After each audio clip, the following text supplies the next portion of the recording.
Rõ ràng là ta còn chưa mất, đứa cháu lại thiếu kiên nhẫn mà hỏa táng ta.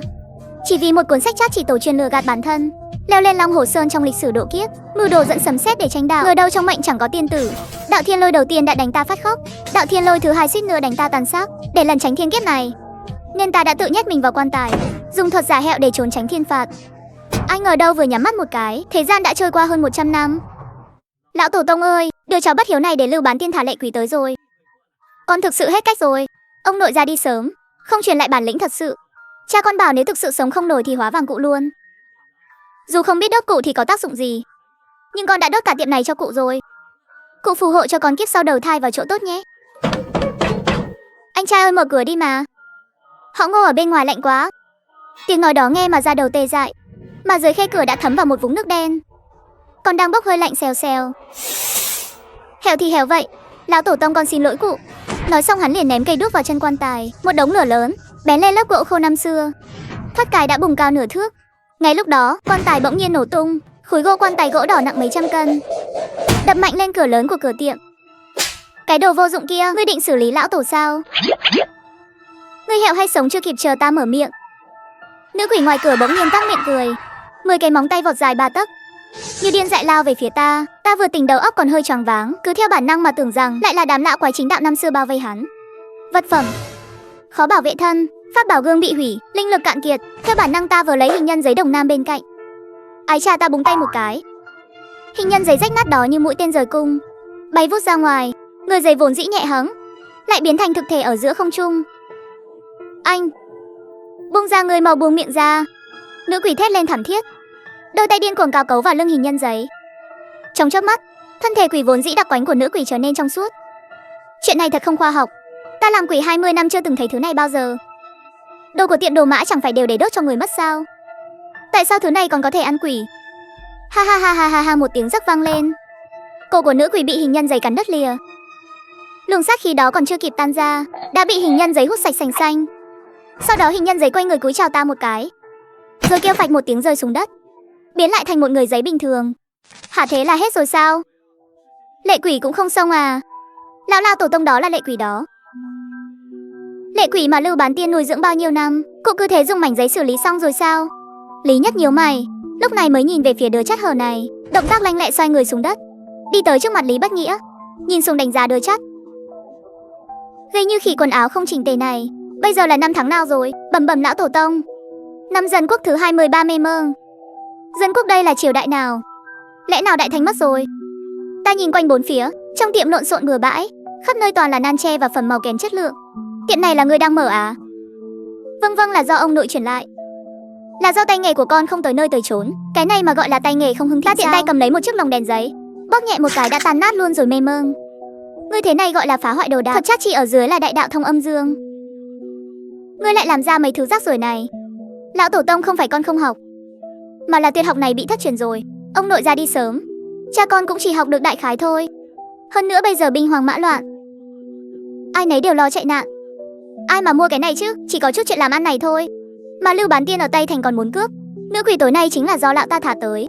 Ta nghe vậy sắc mặt trầm xuống, nghĩ năm xưa ta được mệnh danh là đệ nhất trát chỉ. Thuật trát chỉ có thể dạy oan cho người mất, chặn tai họa cho người sống. Ngay cả hoàng đế năm đó gặp ta cũng phải khách khách khí khí. Cái tiệm rách này mà cũng sắp bị người ta cướp mất, thật đúng là đồ vô dụng. Nói đoạn ta quay người đi ra cửa, nhìn đêm mưa đen kịt bên ngoài. Trong màn mưa lẫn lộn những luồng khí hỗn loạn, toàn là mùi vị của chiến tranh và sự ra đi. Ngươi nói tuyệt học đã thất truyền sao? Vậy thì nhìn cho kỹ đây, thế nào mới gọi là thuật trát chỉ của Lý gia? Ta nhặt hình nhân giấy đồng nam vừa lập công lên, hình nhân giấy đã trở nên vô hồn, trông có chút đáng sợ. Ta đưa ngón tay điểm nhẹ vào giữa chân mày nó, một luồng sáng cực kỳ khó nhận ra lóe lên. Đi đưa thư cho vị Lưu Bán Tiên đó đi. Lý Nhất tiện tay ném người giấy vào đêm mưa. Thế nhưng người giấy không hề rơi xuống đất, ngược lại bay lên một cách kỳ quái trong gió mưa, lảo đảo bay về phía đầu ngõ. Lão tổ tông, nó đi đưa thư gì thế ạ? Nó cũng đâu biết nói. Ai bảo đưa thư thì nhất định phải dùng miệng nói, gửi trả con quỷ lão ta nuôi về cho lão. Cái này gọi là có qua có lại. Cùng lúc đó, trong một ngôi biệt thự xa hoa ở Tây Thành, Lưu Bán Tiên mặc đạo bào đứng trước pháp đàn, tay lắc chuông tam thanh, miệng lẩm bẩm khấn vái. Tính toán thời gian, chắc là cũng sắp xong rồi nhỉ. Thằng nhóc nhà họ Lý đó mất rồi thì địa khí của tiệm đó sẽ là của ta. Vị trí tuy hẻo lánh, nhưng phong thủy lại là nơi tụ âm cực tốt, rất thích hợp để nuôi xác, ha ha ha. Ngay lúc đó, một luồng âm phong bỗng nhiên thổi tung cánh cửa đang đóng chặt. Lưu Bán Tiên vội vàng vờ lấy thanh kiếm gỗ đào trên bàn. Trong bóng tối một bóng đen nhỏ bé đã đứng trên pháp đàn từ lúc nào không hay. Nhờ ánh chớp ngoài cửa sổ, Lưu Bán Tiên nhìn rõ đó là người giấy. Chưa kịp thét lên, hình nhân giấy đó đã mạnh bạo ấp luồng sát khí trong tay lên mặt lão ta. Tiếng thét thảm thiết xé toạc đêm mưa Tây Thành. Được rồi, đừng quỳ nữa, đi kiếm chút gì cho ta ăn đi. Lão tổ tông trong nhà chỉ còn 2 cái bánh ngô thừa từ hôm qua. Hả, bánh ngô còn nửa đĩa dưa muối à? Ta hít sâu một hơi, nén cơn giận xuống. Từ ngày mai vứt hết đống rác rưởi này đi cho ta. Lý ra chúng ta sắp khai trương trở lại rồi. Vứt hết thì chúng ta bán gì ạ? Bán mạng. Bán mạng ạ, mê mông. Ý ta là trong thời loạn lạc này, phải bán thứ gì có thể bảo vệ mạng sống với giá cao. Bất kể là bạc vàng thỏi hay là tuổi thọ. Chỉ cần trả đủ giá thì ngay cả Diêm Vương ta cũng có thể nói giúp cho vài lời. Lý Bất Nghĩa nghe mà chẳng hiểu gì, nhưng hắn cảm nhận được những ngày nghèo khổ của mình chắc là sắp kết thúc rồi. Sau này đừng gọi là lão tổ tông nữa, nghe ra hết cả người ta. Vậy gọi là gì à? Cứ gọi là trưởng quỹ đi. Từ nay về sau quy tắc của giới huyền học và 2 cõi âm dương này phải thay đổi rồi. Trời vừa hửng sáng, cơn mưa ở Kim Môn tuy đã tạnh, nhưng mùi tanh nồng trong ngõ quan tài mãi không tan. Cái gì thế, ha ha ha? Trưởng quỹ, cái cửa này tính sao đây ạ? Chúng ta cũng không có tiền tìm thợ mộc. Cửa là thứ để phòng quân tử chứ không phòng được tiểu nhân. Có lắp vào cũng vô dụng, nếu muốn ngủ cho ngon phải tìm 2 kẻ hung dữ đến canh cửa. Hả trưởng quỹ? Đây là 3 khúc gỗ, sao trông đáng sợ thế này ạ? Đây là gỗ âm trầm, còn gọi là gỗ mun, chôn dưới bùn đáy sông mấy nghìn năm không mục, hút đủ âm khí của địa mạch. Đây là do lão tổ tông của ta chôn xuống đấy. Lúc ta sắp vào quan tài đã định làm một cái gối, nhưng không kịp, vừa nãy sực nhớ ra hầm của ta vẫn còn, bây giờ vừa hay dùng tới. Cụ định làm gì ạ? Ta không trả lời. Từ dưới quầy lôi ra một cái nồi sắt đã rỉ sét, đổ nửa bao bột gạo nếp vào, lại từ trong ngực lấy ra một gói giấy nhỏ, rắc một ít bột màu trắng xám vào bên trong. Đi nhóm lửa nấu hồ, đi lửa phải mạnh, khuấy theo một hướng, không được dừng lại. Lý Bất Nghĩa không dám hỏi nhiều, ngoan ngoãn đi nhóm lửa. Khi hồ trong nồi dần trở nên dẻo và trong suốt, mùi vị kỳ lạ đó cũng tỏa ra. Ta cầm một con dao cắt giấy sắc lẹm, ướm thử lên 2 khúc gỗ âm trầm đó. Gỗ âm trầm cứng như sắt, trong tay ta lại như đậu phụ, bị gọt thành những khung xương cực mỏng. Chẳng mấy chốc, 2 người giấy cao nửa người đã đứng trên mặt đất. Bên trái mặc bào trắng, đội mũ cà trên mũ, bên phải mặc bào đen đội mũ vuông, viết chữ Thiên Hạ Thái Bình. Ở đây chẳng phải là Thất Gia và Bát Gia sao? Trưởng quỹ cụ làm hắc bạch vô thường làm gì ạ? Thứ này để trong nhà xui xẻo lắm. Chúng ta làm nghề này còn sợ cái đó sao? Được rồi, treo lên đi. Mỗi bên treo một cái lên khung cửa. Con không dám mê mông. Không dám thì không có cơm ăn. Lý Bất Nghĩa chỉ đành đánh liều, run rẩy treo 2 vị sát thần này lên 2 bên khung cửa rách nát. Gió thổi qua, 2 người giấy nhẹ nhàng đung đưa. Vừa treo xong không lâu, đầu ngõ đã vang lên một loạt tiếng bước. Chính là nhà này miệng nó dám dùng tà thuật ám toán. Lưu gia hôm nay không dỡ cái tiệm rách này thì lão tử không mang họ Lưu. Lý Bất Nghĩa đứng trên thang nhìn ra ngoài, suýt nữa thì tè ra quần. Chỉ thấy đầu ngõ tràn vào 7-8 gã lực. Tên nào tên nấy 5 năm dụng cụ đặc biệt và gậy sắt. Thằng nhóc nhà họ Lý, cút ra đây cho đạo gia. Tối qua coi như ngươi gặp may, đạo gia ta nhất thời sơ ý không chuẩn bị. Hôm nay nếu ngươi không giao địa khí ra, đạo gia ta sẽ khiến ngươi thành cô hồn dã quỷ, khiến nhà họ Lý ngươi tuyệt tử tuyệt tôn. Lý Bất Nghĩa sợ đến nhũn chân, trực tiếp từ trên thang tuột xuống, lăn lộn bò vào trong. Trưởng quỹ ơi, bọn chúng đến rồi. Đến đông lắm, còn mang theo cả hàng nóng nữa. Cái gì mà sợ thế? Đồ con cháu bất hiếu, nhà ngươi ngay cả trà cũng không có sao? Ngươi định cho tổ tông uống nước lã này à? Lúc nào rồi còn uống trà nữa? Lão tổ tông ơi, không phải là con nhất thời hồ đồ, bị đồ đệ của Lưu Bán Tiên lừa đi đánh bạc, cúng sạch mấy chục đồng đại dương. Sau này mới biết là chúng bày cục hại con. Tờ giấy nợ đó còn có lãi mẹ đẻ lãi con, muốn lấy cái tiệm này của nhà ta trừ nợ. Lý Bất Nghĩa nghe lão tử nói, Lưu gia đã nói rồi, biết điều thì mau cút đi, nếu không thì tiễn cả người lẫn tiệm đi luôn mê mơ. Phá cửa nhà ta là phải bồi thường đấy nhé. Ô hô, tiểu bạch kiểm này ở đâu ra thế? Lý Bất Nghĩa, ngươi mù rồi à? Tìm một tên giúp việc thế này mà đòi lão tử bồi thường sao? Ha ha ha ha. Nghe thấy gì chưa? Tiểu bạch kiểm này bảo tao đền cửa kìa. Lão tử không chỉ đập cửa mà còn bẻ gãy chân chó của mày. Anh em xử lý chúng cho tao ngoài địa khí ra. Những thứ khác đập nát hết cho tao. Dứt lời một đám đàn ông họ hét định chết thiên địa vô cực. Oan khí hóa sát, mau xé xác hắn cho ta. Lão tổ tông cứu mạng ạ. Khử dám nằm nạn ở tiệm chắc chỉ của ta, cũng không xem đây là địa bàn của ai. Ngay lúc nữ quỷ chỉ còn cách ta chưa đầy 3 thước, 2 hình nhân giấy hắc bạch vô thường vốn dĩ nhẹ hẫng, lúc này lại như có sức mạnh của ngàn quân. Động tác cứng nhắc, Tốc độ kinh người chắn ngang nữ quỷ lao tới quá mạnh. Mắt thấy sắp đụng trúng Bạch Vô Thường, hắn bỗng nở một nụ cười cực kỳ quái dị, sau đó đập thẳng vào đầu nữ quỷ. Chỉ một đòn duy nhất. Con thủy quỷ trông hung tợn, dáng vẻ yểu điệu đó lập tức nổ tung thành một làn xương đen hôi. Cái người giấy này sống lại rồi. Thuật thiết tinh. Không thể nào, tuyệt đối không thể nào. Đây là thứ đã thất truyền rồi mà. Chưa đợi Lưu Bán Tiên nói xong, Hắc Vô Thường bỗng vọt lên phía trước, nháy mắt đã đến trước mặt Lưu Bán Tiên. Sợi xích giấy đó như thể có sự sống, vèo một cái đã quấn chặt lấy cổ Lưu Bán Tiên. Tha mạng với. Người giấy ăn thịt người rồi. Mau chạy đi. Đám lưu manh ngày thường lúc này khóc cha gọi mẹ tháo chạy khỏi ngõ. Đại ca còn Lưu gia thì sao? Còn sao được nữa? Kẻ lao ta đi, giữ mạng là quan trọng nhất. Ái cha, vừa nãy là ngươi nói muốn nhà dám đại tiên tha mạng tôn hả? Cao nhân tha mạng ạ. Con có mắt không thấy Thái Sơn, là con bị mỡ mê hoặc lòng dạ. Ngài đại nhân đại lượng, tha cho hậu bối một mạng, cứ coi như con là cái dám thả ngươi thì cũng được. Nhưng cái cửa này ta đền. Con đền ạ. Nói đoạn Lưu Bán Tiên vội vàng móc trong này có 50 đồng đại dương, là toàn bộ tài sản của con rồi. Không đủ con sẽ đi mượn thêm. Ta không nhận, chỉ ra hiệu bằng mắt cho Lý Bất Nghĩa nãy giờ vẫn đang ngẩn người mới bừng tỉnh, vội chạy tới giật lấy túi tiền. Hi hi, trưởng quỹ, đúng là có 50 đồng thật. Chúng ta phát tài rồi, cửa đã đền rồi. Còn phí tổn thất tinh thần của ta thì sao? Tinh thần gì cơ? Ngươi dọa đến hũ dưa muối của ta rồi. Lại còn con quỷ của ngươi làm bẩn xà nhà ta. Phen này làm ta sợ hãi. Thân thể già nua này của ta lại phải tĩnh dưỡng một thời gian rồi. Lộ ra vẻ mặt yếu ớt. Hơn nữa hai vị vô thường canh cửa này dùng toàn là gỗ âm trầm thượng hạng, nguyên liệu đắt lắm đó. Lưu Bán Tiên nghe mà lòng đau như cắt, nhưng nhìn Hắc Vô Thường bên cạnh đang cười âm hiểm với mình, lão ta nghiến răng lấy ra một miếng ngọc bội. Đây là đồ cổ từ trong cung Càn Thanh ra đấy, có thể tránh bụi trừ tà,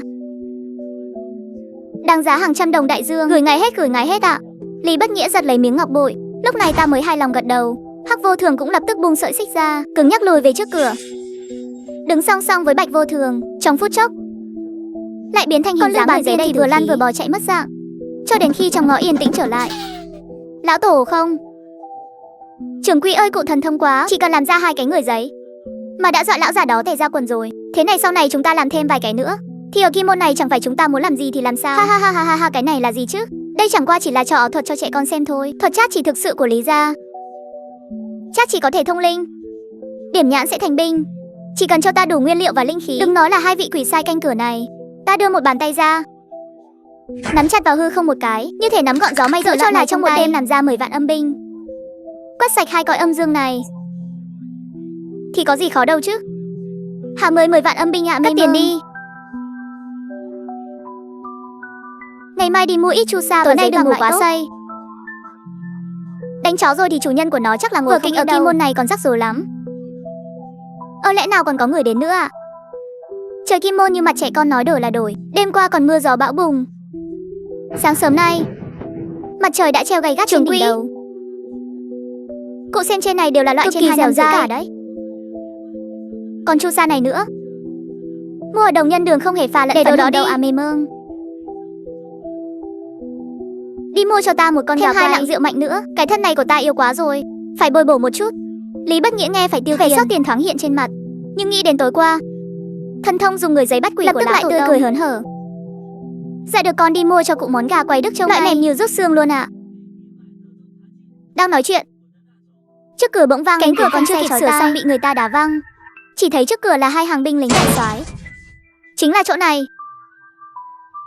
Đây chính là vị cao nhân mà tôi đã nói, của tiệm chát chỉ Lý gia. Lưu Bán Tiên, ông định làm gì thế? 50 đồng đại dương hôm qua là ông tự nguyện đền đấy nhé. Lý Bất Nghĩa đừng có nói nhảm. Chính dì Thái ở phủ đại soái mắc bệnh lạ, đã mời hết bác sĩ Tây y lẫn Đông y trong thành rồi mà vẫn không có cách nào. Tôi tiến cử với đại soái, nói nhà họ Lý các người có thủ đoạn, đặc biệt mời các người tới xem cho chính dì Thái. Xem bệnh thì tìm thấy thuốc. Ta đây là tiệm đồ mã, chỉ lo hậu sự chứ không lo cứu mạng. Mẹ nói chứ. Được mặt mà không lấy lòng đúng không? Lưu Bán Tiên nói người có bản lĩnh, lão tử mới đích thân. Nếu người có thể chữa khỏi cho bảo bối của ta. Muốn tiền có tiền, muốn chức có chức, nói rồi. Ngưu đại soái liền rút hàng nóng bên hông ra, cộc một tiếng đập lên bàn, nếu chữa không khỏi, lão tử dùng đồ chơi này tiễn người đi luôn. Về hầu hạ người phụ nữ của ta. Ôi đại soái nói gì vậy ạ?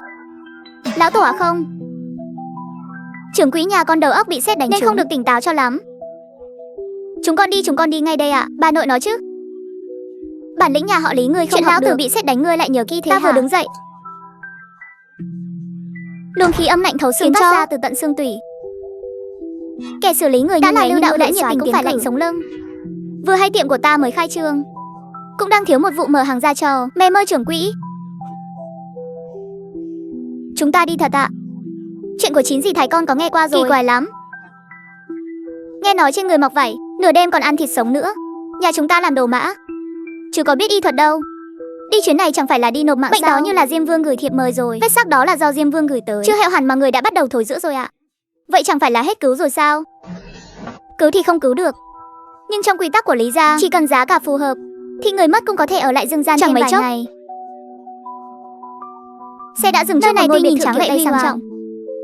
Nhưng ta vừa xuống xe chân mày đã nhíu lại. Một mùi hương ngọt ngào nồng nặc xộc vào mũi. Nhưng mùi hương này quá đậm. Đậm một cách cố ý, như thể để che đậy một mùi thối rữa nào đó. Này, đại soái. Vào trong thôi, người ta đau quá, lạnh quá. Ngưu đại soái vừa nghe thấy tiếng này là cả người bùn rùn hết cả ra, ghé sát lại dỗ dành. Đừng sợ, anh tìm cao nhân đến cho em rồi đây. Vị này là Lý tiên sinh. Ngài ấy chính là thần nhân số 1 ở Kim Môn đêm nay. Đúng. Tôi chẳng thèm để ý đến lời tâng bốc của bọn họ, bước thẳng đến bên giường. Vừa liếc mắt đã thấy ngay trên cổ người phụ nữ kia có một vết bầm màu tím đen to bằng đồng xu. Đó không phải là vết bầm tím mà là thạch ban của người đã hẹo. Lý tiên sinh, tình hình thế nào rồi? Rốt cuộc đây là bệnh gì vậy? Trước đó bác sĩ Dương nói là dị ứng da. Thầy Đông y thì bảo là thấp độc nhập thể, thuốc uống vào cả đống, nhưng càng uống lại càng nghiêm trọng hơn. Lý trưởng quỹ, tay nghề Lý gia các người nổi tiếng là dùng nước đỏ đổi lấy, chẳng lẽ lại không chữa nổi sao? Nếu ngài nhìn không ra bệnh tình, em là cái bảng hiệu này sắp bị đập nát rồi đấy. Ngài phải nhìn cho kỹ vào, đừng có mà qua mặt đại soái. Tôi chẳng buồn đáp lại lời khích bác của hai tên này, chỉ cúi xuống ngửi mùi hương trên người cô ta. Ngoài mùi nước hoa nồng nặc, còn có một mùi đất tanh nồng, giống như mùi đất ẩm từ một ngôi mộ cổ vừa mới bị đào lên. Đưa tay ra đây. Cửu Di Thái lấm nét nhìn Ngưu đại soái một cái, rồi mới từ từ thò một bàn tay ra khỏi chăn. Dưới lớp da ẩn hiện một màu xám cho, móng tay lại càng lộ ra một màu tím đậm vô cùng quỷ dị. Thế nhưng tôi không hề bắt mạch như các thầy thuốc khác, mà lấy ra cây thước lương cốt chuyên dùng để đo kích thước đồ mã. Này, ông làm cái gì đấy? Cái đó mà dùng để xem bệnh à? Không muốn cô ta hẹo thì im miệng cho tôi. Ha ha, tôi kéo thước giấy ra, động tác cực kỳ điêu luyện và chuyên nghiệp. Đầu tiên đo chu 6 cổ tay, sau đó đo chiều dài cánh tay, vai rộng 1 thước 2, tay dài 2 thước 1, đo vòng ngực cả đại soái. Cái đồ chuối này nhà ông, lão tử mời ông đến chữa bệnh. Ông nội nói chứ, ông ở đây mà sàm sợ à? Dám đo 3 vòng của người phụ nữ của lão tử ngay trước mặt ta. Ông chán sống rồi phải không? Đại soái tha mạng. Xong đời rồi, xong đời rồi. Lão tổ tông ơi, lần này chúng ta sắp biến thành quỷ thật rồi. Lưu Bán Tiên đứng phía sau, ánh mắt đầy vẻ thâm độc. Hắn chỉ chờ xem Lý Nhất bị dùng hàng nóng xử lý cho bay màu để giải mối hận ngày hôm qua. Lần này chắc chắn hẹo. Hai thằng nhãi này hẹo chắc rồi, dám đụng vào người phụ nữ của đại soái, dù là thần y hay thần côn, bây giờ đều phải ra đi hết. Hư, sàm sợ ư? Ông nghĩ tôi lại đi hứng thú với một cái xác sao? Ông nói cái gì? Ông bảo ai là cái xác hả? Cô ta, Cửu Di Thái của ông đấy. Nói nhăng nói cuội. Cô ấy rõ ràng vẫn còn thở, vẫn còn nói chuyện được mà. Ngưu đại soái ngoài mặt thì giận dữ, nhưng chân lại vô thức lùi lại 2 bước. Tất cả hòa thượng, đạo sĩ, thầy Đông y, cả bác sĩ Dương cũng không chữa khỏi bệnh. Hắn hiểu rõ hơn ai hết là chuyện này có gì đó không ổn. Ông muốn làm gì? Chưa đợi bọn họ kịp phản ứng, tôi đã vung dụng cụ đặc biệt vạch một đường trên mu bàn tay Cửu Di Thái. Vết thương tuy đã bị hở ra, nhưng chẳng hề có lấy một giọt xi dâu nào chảy ra cả. Thấy chưa? Nước đỏ đã đông cứng lại rồi, hồn phách cũng đã tiêu tán gần hết. Cô ta còn nói được, còn cử động được, là nhờ hơi thở cuối cùng bị người ta dùng thủ thuật giữ chặt trong cổ họng. Đây gọi là người sống mà như đã hẹo. Theo cách nói của giới tâm linh, là điểm báo của việc mượn xác hoàn hồn. Nếu không xử lý ngay, không quá 3 ngày nữa, cô ta sẽ thối rữa chỉ còn lại một bộ xương khô, hóa thành cương thi không còn nhân tính. Người đầu tiên nó xử lý chính là người gối ấp tay kề. Vậy phải làm sao bây giờ? Cho nên tôi mới phải đo đạc kích thước toàn thân. Nếu nhục thân đã không giữ được nữa, thì đổi cho cô ta một cái thân xác khác. Đổi thân xác khác sao? Tiểu Nghĩa, mở cái dương tôi mang tới ra. Lý Bất Nghĩa bấy giờ mới run rẩy bò dậy, mở cái dương mây mang theo bên người ra. Bên trong không phải là dược liệu, mà là chất đầy các loại giấy tờ, hồ dán, nan tre, còn có đủ loại màu vẽ nữa. Tôi cầm lấy một tờ giấy da có độ dẻo cực tốt, giơ lên soi dưới ánh sáng. Hôn cô ta đã bị gạch tên dưới chỗ Diêm Vương rồi. Tên đã không còn nằm trong sổ sinh tử nữa. Y dược thông thường không cứu nổi mạng đâu. Cách duy nhất, cách gì cơ? Cách duy nhất chính là dùng thuật thế thân của Lý gia. Tôi sẽ dựa theo tỷ lệ 1:1 của cô ta mà làm một người giấy. Bên trong người giấy sẽ phong ấn ngày tháng năm sinh. rồi dùng mật pháp dẫn hơi thở sự sống chưa tan kia vào người giấy. Đây chính là kẻ dối trời qua biển, khiến âm sai lầm tưởng người giấy chính là cô ta, còn cô ta có thể mượn cái hẹo giả này mà thoát được một kiếp. Có điều làm sao? Có điều thuật thế thân này là hành vi nghịch thiên cải mệnh, sẽ làm tổn hại tuổi thọ của tôi, hao tổn tinh túy của tôi, cho nên phải thêm tiền. Ha ha, tiền không thành vấn đề, chỉ cần cứu sống được anh Kiều. Ông muốn bao nhiêu có bấy nhiêu, không cần tiền. Tôi muốn cái kho hàng nóng bỏng tay bò hoang ở phía Nam Thành, để làm xưởng chát chỉ mới cho tôi. Ngoài ra, vừa nói, tôi vừa quay đầu nhìn Lưu Bán Tiên đang mặt mày tái mét, ánh mắt đột nhiên trở nên sắc lạnh. Cửu Di Thái sở dĩ thành ra thế này là vì có kẻ đã chôn âm thi phủ dưới gầm giường cô ta. Điều này tôi nghĩ với đạo hạnh của Lưu Bán Tiên chắc không phải là không nhìn ra chứ. À, âm thi phủ, cái đồ khốn kiếp nhà ông. Cái lão già tạp đông này, ông biết rõ chuyện này là thế nào mà dám giấu giếm lão tử sao? Đại soái tha mạng cho tôi thực sự không nhìn ra mà. Lưu Bán Tiên trong lòng hiểu rõ hơn ai hết. Tờ âm thi phù này vốn là do hắn bán cho Cửu Di Thái, vốn định mượn lúc cô ta ra đi để kéo theo Lý gia chung cùng, không ngờ lại bị tôi lật ngược thế cờ, dồn vào đường hẹo. Tôi nhếch mép một cái, nhìn Lưu Bán Tiên đầy ẩn ý. Thôi xong, tên mặt trắng này nhất định là nhìn thấu chiêu trò rồi, xem ra hôm nay mình hẹo chắc rồi. Thế nhưng tôi không vạch trần hắn ngay tại chỗ, mà cầm lấy thước dây một lần nữa tiến về phía giường, đừng động. Lần này đo vòng ngực cho kỹ, ưỡn ngực lên. Kích thước không chuẩn, người giấy làm không giống thì không lừa được âm sai đâu. Lúc đó đừng có mà trách tôi vừa đo vừa thầm tính toán trong lòng. Có kho hàng nóng làm địa bàn, có quân phiệt làm chỗ dựa. Tại Kim Môn thời loạn lạc này, tiệm chắc chỉ lý ký coi như đã đứng vững gót chân rồi. Được rồi, vòng eo hơi nhỏ, người giày khó đứng vững. Lát nữa tôi sẽ làm giày thêm cho cô 2 phân. Nói xong tôi quay người lại, nhìn Lưu Bán Tiên đang sợ mất mật, và Ngưu đại soái với gương mặt đầy vẻ kính sợ. Đêm nay đúng giờ này tôi sẽ lập đàn làm phép, người không liên quan lui sạch ra xa 30 trượng. Tối hôm đó toàn bộ đèn điện trong nhà đều bị ngắt sạch, chỉ thắp một vòng nến trắng ngay chính giữa đại sảnh. Còn cái gọi là pháp đàn chẳng qua chỉ là một chiếc bàn gỗ đỏ, một chậu than lửa, không có lễ vật tam sinh ngũ quả, chỉ có một bát gạo nếp sống, một đĩa chu sa và một hình nhân giấy vừa mới làm xong. Đại soái, bảo bọn họ lui ra hết đi, dương khí ở đây quá mạnh, âm sai không dám vào cửa đâu. Hừ, tại các người bị điếc hết rồi à? Không nghe thấy lời Lý tiên sinh nói sao? Cút sạch ra xa cho ta. Đám thuộc hạ nghe lệnh như được đại xá, vội vàng tháo chạy khỏi đại sảnh. Trong căn phòng rộng lớn, chỉ còn lại Lý Nhất và Lý Bất Nghĩa cùng vài người. Chuẩn bị xong cả chưa? Trưởng quỹ, đủ cả rồi theo như lời ngài dặn. Tóc của Cửu Di Thái, móng tay cùng chút mồ hôi trước ngực, chiếc khăn tay lau đi cũng đã nhét vào trong rồi. Lý tiên sinh, cái thứ này thực sự có tác dụng sao? Cái đồ bằng giấy này mà có thể lừa được âm sai gì đó sao? Tôi không thèm để ý đến hắn, từ từ bước đến bên cạnh Cửu Di Thái. Đắc tội rồi, tôi khẽ lẩm bẩm một tiếng, đưa 2 ngón tay ra, bấm mạnh vào huyệt nhân trung của cô ta. Cửu Di Thái đang hôn mê bỗng há miệng ra, một luồng trọc khí phun ra ngoài. Tay trái tôi đã cầm sẵn lá bùa vàng dán ngay lên miệng cô ta, phong tỏa chặt chẽ luồng sinh khí đó. Xoay tay một cái, lấy lá bùa ra rồi dán phạch lên miệng người giấy. Lưu Bán Tiên đứng bên cạnh mắt trợn ngược như mắt cá. Đây là đem luồng sinh khí cuối cùng của người sống ép sang cho vật hẹo sao? Đây chính là cấm thuật mà. Sau khi làm xong tất cả, cơ thể này vừa mới tỉnh lại không lâu, vết thương từ thiên kiếp trăm năm vẫn chưa lành. Loại đạo pháp tinh xảo này cực kỳ hao tổn tâm thần. Tôi cầm lấy bút lông sói, nhanh chóng viết bát tự lên lưng người giấy. Kiều Ngọc Giao, nằm mất sử tháng đinh hợi ngày quý dậu. Nét bút cuối cùng vừa hạ xuống, tất cả nến trên bàn đồng loạt chuyển sang màu xanh biếc. Thật sự sắp đến rồi sao? Hừ, không muốn hẹo thì im miệng cho tôi. Diêm Vương điểm mão, người sống chớ vào. Lát nữa dù có nghe thấy gì cũng không được phát ra tiếng động. Ai phát ra tiếng là người đó bị bắt đi đấy. Vừa dứt lời, Ngưu đại soái bị chặt miệng. Tôi lùi lại một bước, lấy miếng cổ ngọc của Lưu Bán Tiên tung lên không trung, mượn pháp đất trời, giới trời qua biển, lấy mận thay đào. Miếng cổ ngọc lơ lửng trên không một cách, sau đó rơi phạch một tiếng vào bát gạo nếp sống. Lúc này trời thành đất linh, binh theo ứng báo tướng theo lệnh hành. Ngay khi ngòi bút hạ xuống, đôi mắt người giấy lập tức sáng lên 2 đồng tử đen kịt. Mượn tên của cô dùng một chút, mượn bát tự của cô một lần. Lên ngón tay tôi bắt quyết chỉ thẳng vào chậu than. Ngọn lửa đang bình ổn bỗng nhiên bùng cháy dữ dội, vọt lên cao hơn 1 mét, toàn là lửa xanh. Ngay sau đó từ ngoài hành lang vang lên một tràng tiếng không lớn, nhưng lại như nổ tung ngay trong não người ta. Sắp đến điểm danh rồi, Tiểu Nghĩa mau thu dọn. Lý Bất Nghĩa đã sớm sợ đến ngay người, nghe thấy mệnh lệnh theo bản năng ném nén hương dẫn hồn bốc lên không trung nhưng không hề tản ra, mà giống như một con rắn chui tọt vào lỗ mũi của hình nhân giấy kia. Ngay đúng lúc này, tiếng xích sắt lê lết ngoài cửa dừng lại ngay trước lối vào. Tôi không đi đâu, đại soái cứu tôi với. Anh Kiều đừng cử động, đó là người giấy thôi. Ông muốn hẹo thì cứ lao qua đó. Đại soái định thần nhìn kỹ lại, bị xích khóa lại đang kêu la thảm thiết chính là hình nhân giấy kia. Người giấy giống như bị một lực lớn kéo tuột vào trong đám bóng tối kia. Tiếng bước chân nặng nề và tiếng xích sắt ngoài cửa cũng giống như đã hoàn thành nhiệm vụ. từ từ đi xa dần cho đến khi biến mất hẳn. Xong rồi, Diêm Vương đã nhận người. Chuyện này coi như đã xong xuôi. Ngưu đại soái vẫn còn chưa kịp ngơ ngác nhìn đám tro giấy đầy dưới đất, lại run rẩy nhìn về phía người phụ nữ trên giường. Anh Kiều, đại soái, sao em cảm thấy như mình vừa ngủ một giấc thật dài? Vừa nãy hình như em gặp ác mộng, mơ thấy có người dùng xích sắt khóa em lại. Ngưu đại soái nghe thấy tiếng gọi này, khẩu đồ chơi trong tay rơi choàng xuống đất. Hắn đột nhiên quay người nhìn về phía Lý Nhất trên ghế sofa, ánh mắt hoàn toàn thay đổi. Sống thần tiên, Lý chân nhân, họ Ngưu tôi có mắt không thể thái sơn. Ngài cứu được anh Kiều chính là cứu mạng họ Ngưu tôi rồi. Từ nay trở đi, ngài chính là cha mẹ tái sinh của Ngưu đại soái đâu. Đừng có trách tôi vẫn chưa hẹo đâu, làm chuyện cứu người thế này phải bù đắp lại âm đức đã hao tổn. Thứ trước đó tôi yêu cầu đâu. Có nghe thấy không hả? Mau gọi người dọn sạch cái kho hàng nóng lớn nhất ở phía nam, bước chân vào một bước lão tử xử lý luôn.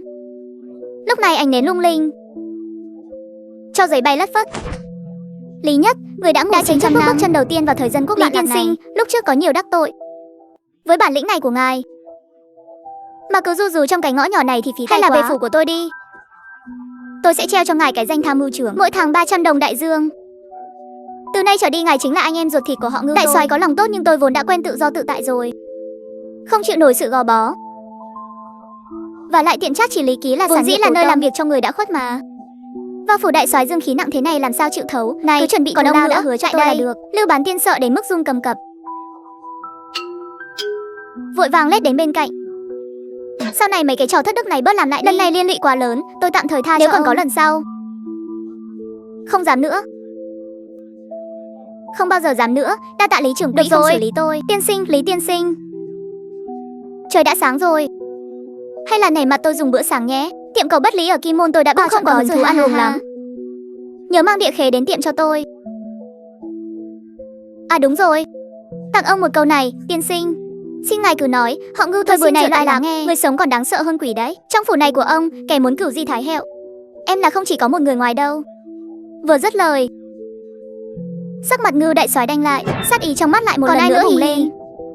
Chúng ta thực sự lấy được cái kho hàng nóng đó rồi sao? Nhìn cái tiền đồ của anh kìa, chỉ là một cái kho bãi thôi mà. Ăn sáng xong trước tiên đi mua một cái bảng hiệu viết gì ạ? Chắc chỉ Lý Ký. Bên dưới viết thêm một hàng chữ nhỏ, chỉ độ người có duyên, ngân vàng không bán cho quỷ. Ngay lúc hai ông cháu đang ăn uống ngon lành,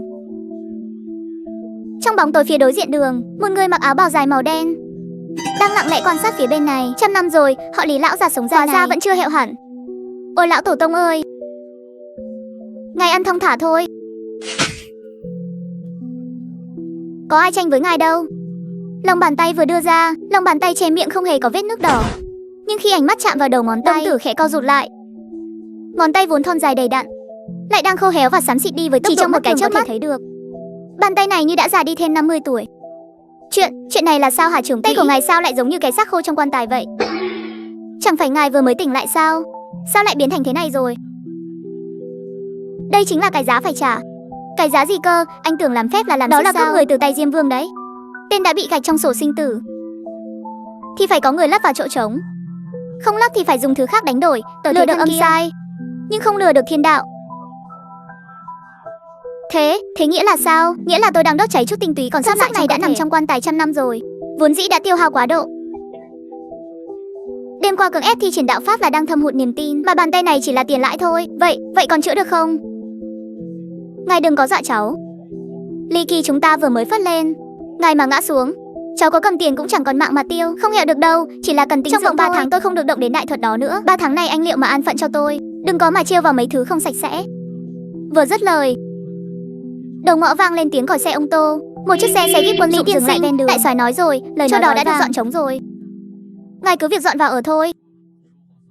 Đây là địa khế của kho hàng nóng cũ phía Nam Thành, có đóng dấu của phủ đô quân. Từ hôm nay trở đi nó thuộc về ngài. Tôi còn chưa kịp gặp Lý Bất Nghĩa đã vội vàng giật lấy túi giấy. Hi hi, lão trưởng quỹ à, đại soái đúng là người biết điều, làm việc hiệu quả nhanh gọn lẹ thật. Mê mâng, thay tôi cảm ơn đại soái. Vào đi. Sai người định đi, nhưng hắn vừa lên xe lại quay đầu nhìn Lý Nhất một cái. Sĩ quan có gì thì nói thẳng, chỗ đó toàn là xác chết kia là hố vạn thời chiến loạn, cũng là pháp trường của Triều Thanh, sau này sửa thành kho hàng nóng. Thường xuyên xảy ra chuyện quái dị, ngay cả lính tráng chúng tôi cũng không dám ngủ lại đó, bảo trọng lấy thân.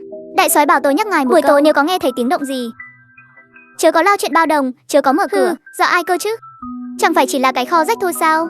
Chỉ cần là đất thì đó chính là tiền. Cùng lắm thì mình sang tay cho thuê hoặc bán đi, đó cũng là tiền mà. Lão Tô ơi, không, trưởng quỹ ơi, hay là chúng ta đi xem thử đi.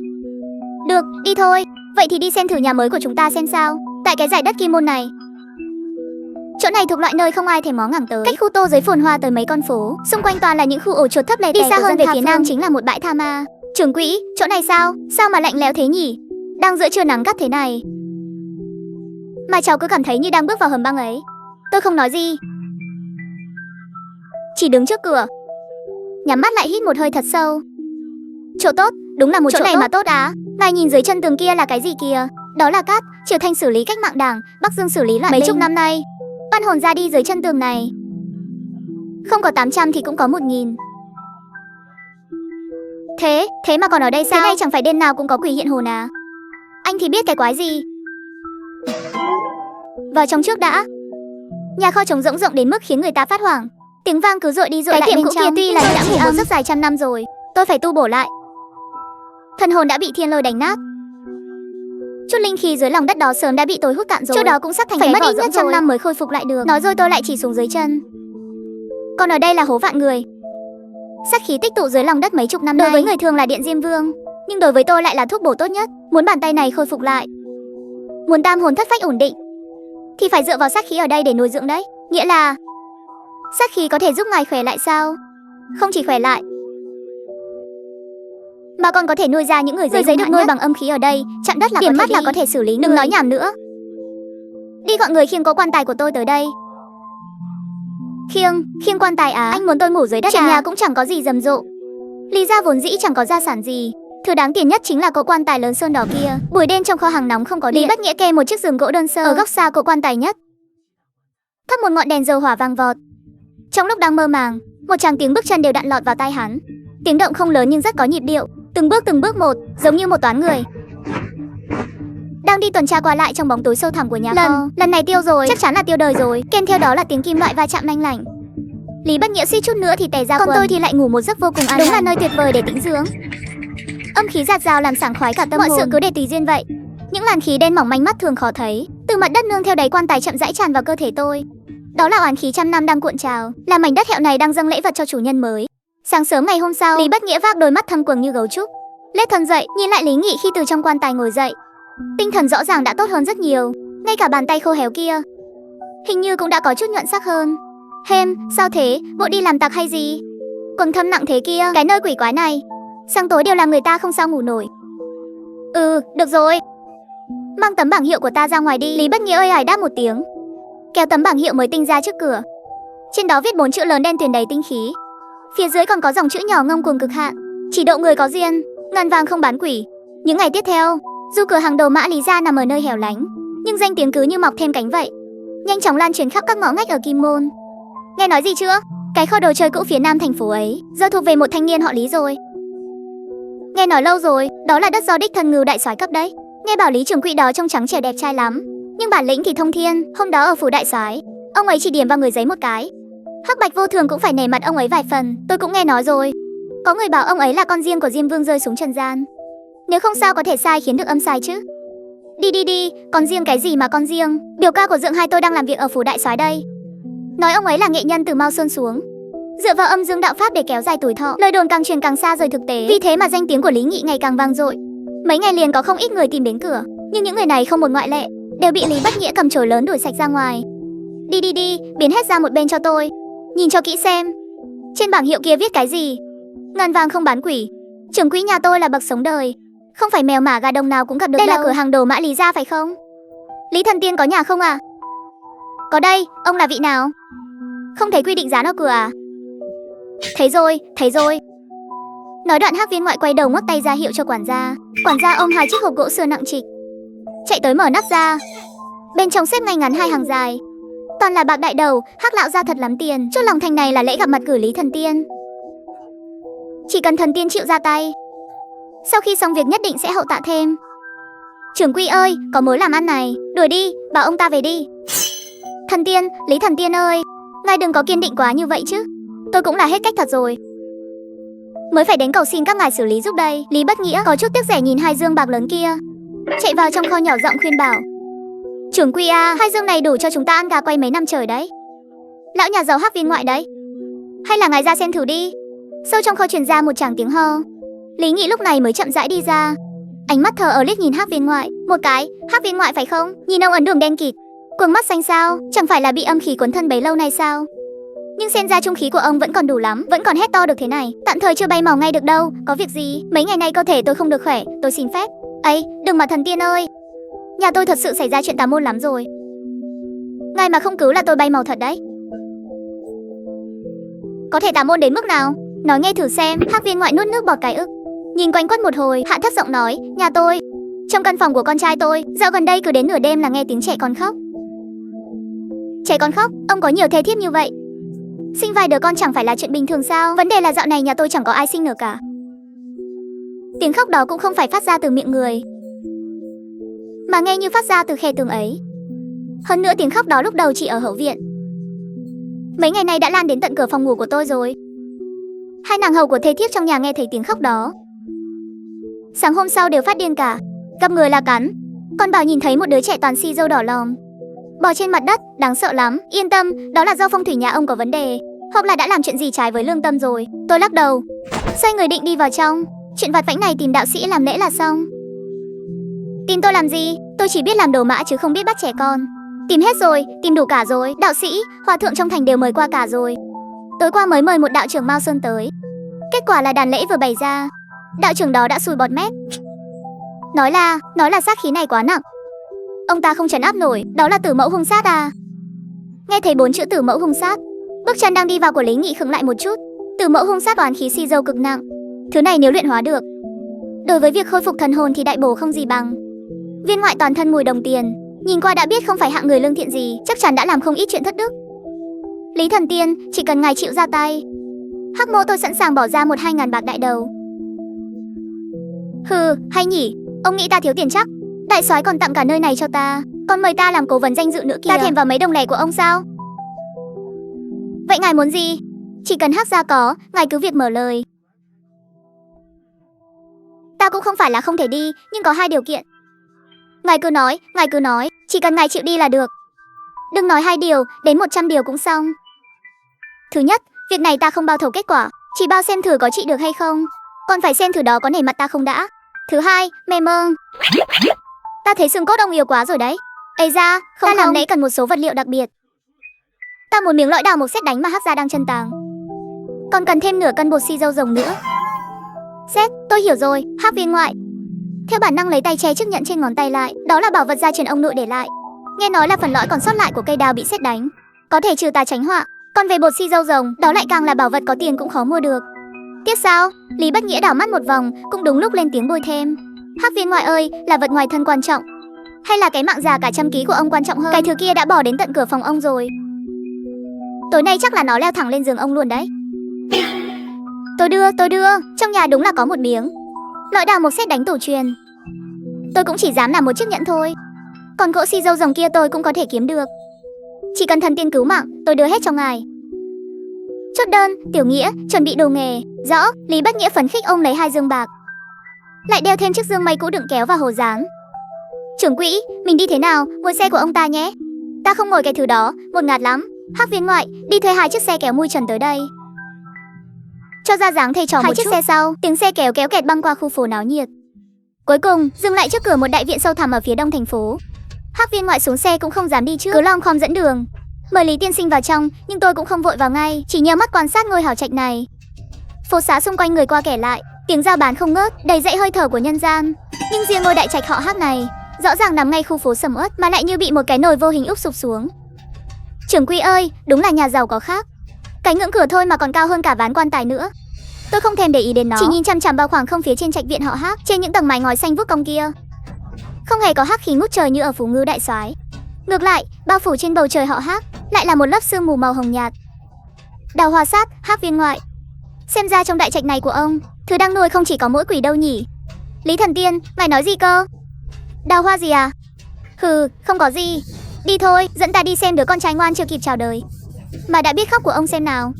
Ngay khoảnh khắc tôi bước qua cửa đại môn, Lớp sương mù màu hồng trên cao dường như bị kinh động, đột ngột cuộn trào một trận, mà ngay chính giữa sân sừng sững một miệng giếng cổ. Miệng giếng bị một tấm đá xanh khổng lồ đè chặt. Trên tấm đá còn quấn mấy vòng dây thừng khô khốc như chân nhện. Trên dây thừng dán những lá bùa vàng đã phai màu từ lâu. Lão trưởng quỹ, giữa ban ngày ban mặt thế này, sao cảm thấy chỗ này còn lạnh lẽo hơn cả cái kho hàng nóng thế nhỉ? Đây không phải là mát mẻ, mà là âm khí quá nặng. Giếng do người xưa đào, sâu đến mức có thể thông tới hoàng tuyền. Trong giới âm dương, giếng chính là mắt khí để xả âm khí. Ngay cả việc ra đi trong giếng cũng là đại hung. Mất mạng bất đới, thành giếng trơn, không leo lên được là khốn, nước lạnh thấu xương là đãi. Phong kín miệng giếng lại chính là tòa hồn. Oan hồn bị nhốt dưới đáy giếng chịu khổ ngày đêm. So với cô hồn dã quỷ ngoài bãi tha ma, còn nặng nề hơn gấp 10, gấp trăm lần. Thần tiên, ai vừa bảo thứ trong giếng không ra được mà. Hừ, Hắc viên ngoại, ông vốn đã biết trong giếng này có thứ gì rồi. Vốn dĩ là không ra được, nhưng tảng đá trấn áp này đã dùng quá nhiều năm rồi, lần đầu tiên có sự cộng thêm cái chết oan khuất đó. Oán khí quá nặng, nên nó đã bắt đầu dò dỉ ra ngoài rồi. Đang nói dở, ngoài cửa bỗng truyền đến tiếng bước chân dồn dập. Người này chính là đại thái thái họ Tiền của Hắc gia. Lão gia, ông lại đang giở trò quỷ gì thế? Tiền thị vừa vào sân, ánh mắt đã đảo qua người tôi và Lý Bất Nghĩa một lượt.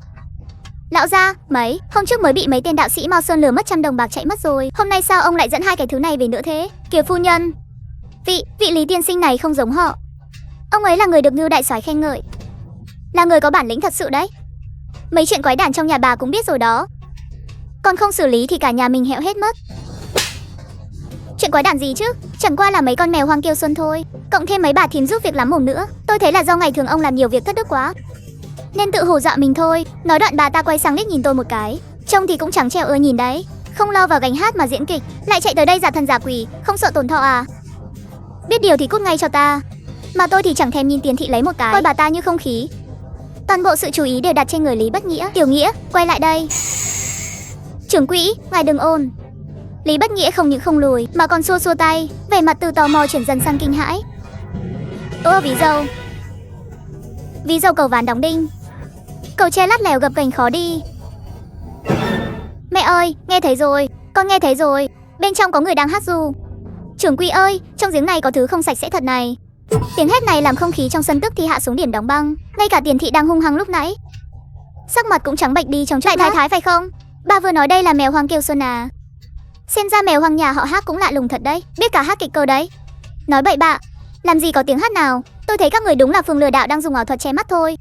Người đâu, lấy gậy dạy dỗ hai thứ này rồi đuổi ra ngoài cho ta. Mấy tên gia đình to con phía sau dù cũng sợ, nhưng bà chủ đã ra lệnh nên không dám không nghe, chỉ đành cắn răng cầm gậy gộc trong tay, vây quanh Lý Nghị. Cứ nhất định phải ép ta động thủ mới chịu sao? Lý Nghị tùy tay ném một mảnh lá khô hình con chó xuống đất. Một tiếng gầm chói tai vang lên, hắc khí cuộn trào, lá khô tức khắc hóa thành một con hắc khuyển cao nửa người. Quỷ kia, yêu quái! Hai tên gia đình xông lên trước tiên, còn chưa kịp phản ứng đã bị con ác khuyển đó vồ ngã xuống đất. Con ác khuyển không thực sự cắn bọn họ, chỉ là há cái miệng rộng đầy xi dâu đỏ lòm, gầm lên một tiếng dữ tợn ngay sát mặt bọn họ. Ngươi đây là yêu thuật, ta sẽ đi bảo quan, để đồn cảnh sát bắt ngươi. Mà tôi thì không thèm để ý đến bà ta, chỉ nhẹ nhàng phất tay một cái, ác khuyển hóa thành làn khói đen tản ra, lại biến về thành một mảnh lá khô. Đừng hỏi nữa, chúng ta mở lòng với nhau đi. Dưới giếng này rốt cuộc đang đè ai? Là Lạc Thị, là một người vợ lẽ họ Lạc. Chuyện từ khi nào? 1 năm trước, lúc đó cô ta đang mang thai. Nói là sắp đến ngày sinh rồi. Một đêm nọ bỗng dưng biến mất. Sau đó đại thái thái bảo cô ta đã theo một người đàn ông lạ mặt bỏ trốn. Mang thai 9 tháng mà còn bỏ trốn sao? Nói đoạn tôi đi tới cạnh giếng, sờ vào tấm đá xanh lạnh lẽo, đầu ngón tay truyền đến một cơn nhói buốt. Tấm đá này là đá Thái Sơn, dùng để trấn áp tà vật. Dưới tảng đá chắc hẳn còn đè một lá bùa phong hồn nữa.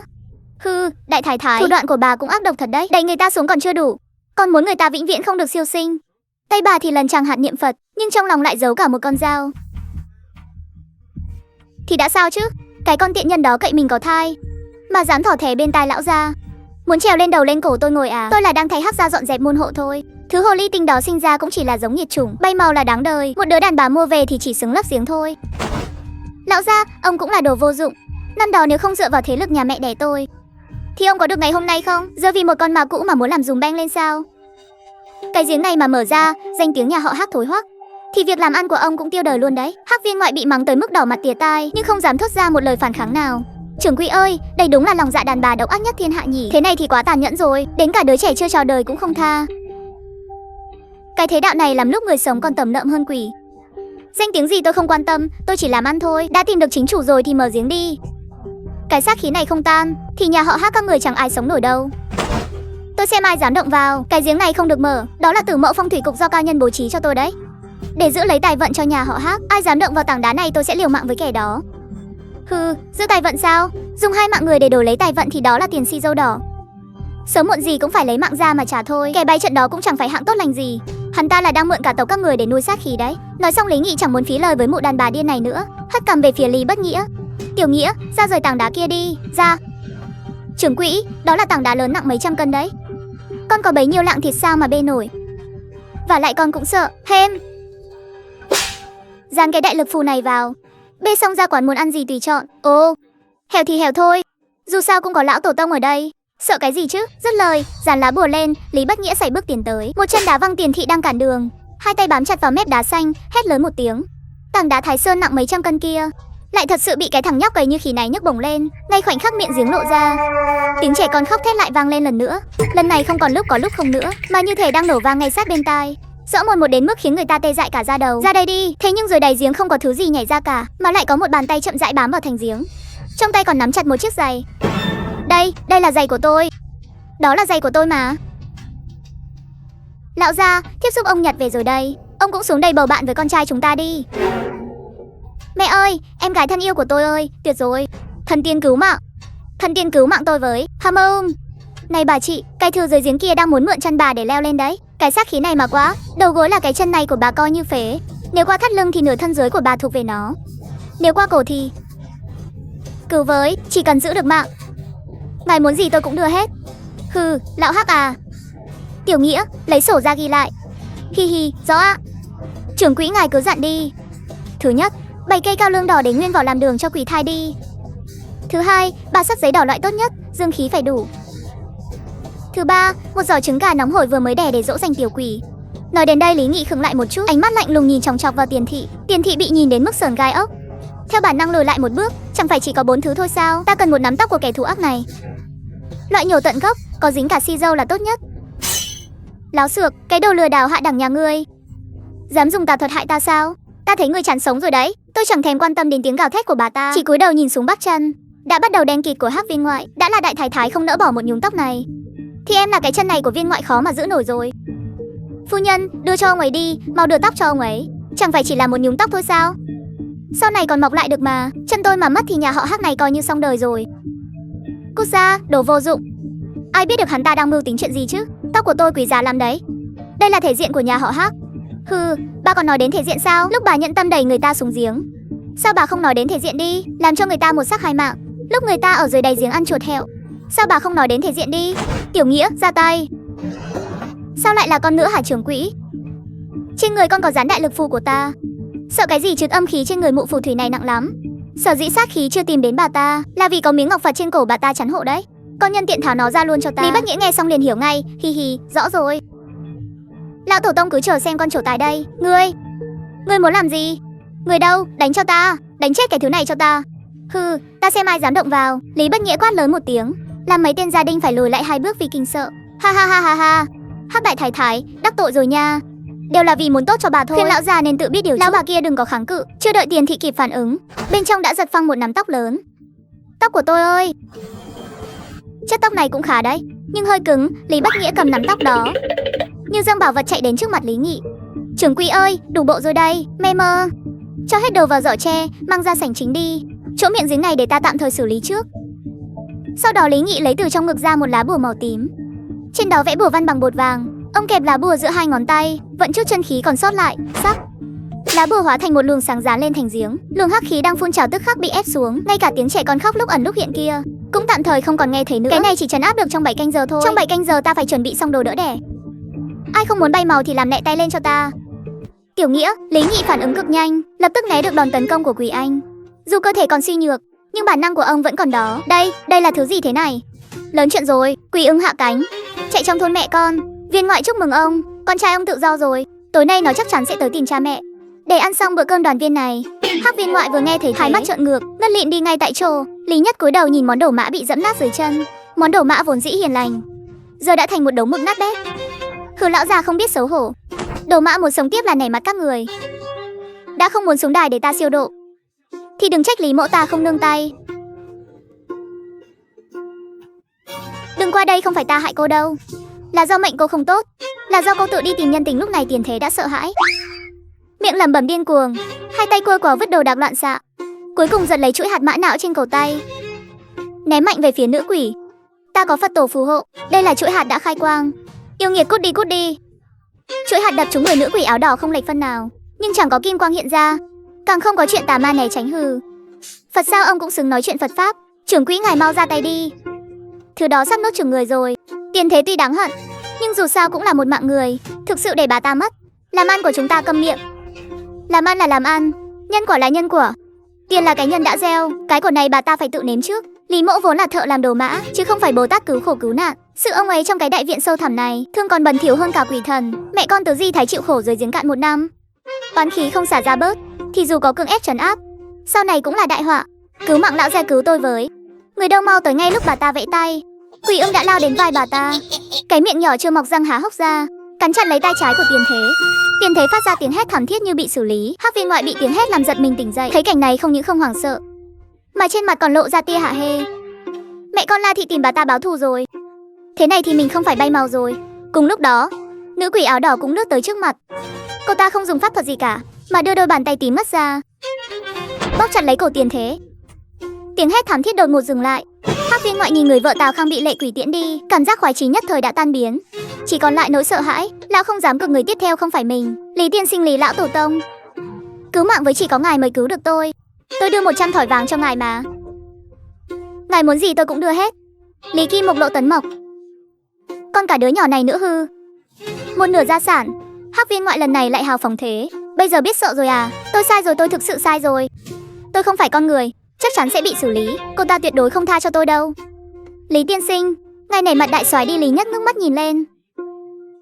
Tiền Thế đã sớm mất hơi thở, sắc mặt tím tái như của cá. Nữ quỷ đó dường như vẫn chưa hả giận, bàn tay kia từ từ đưa về phía bụng bà ta.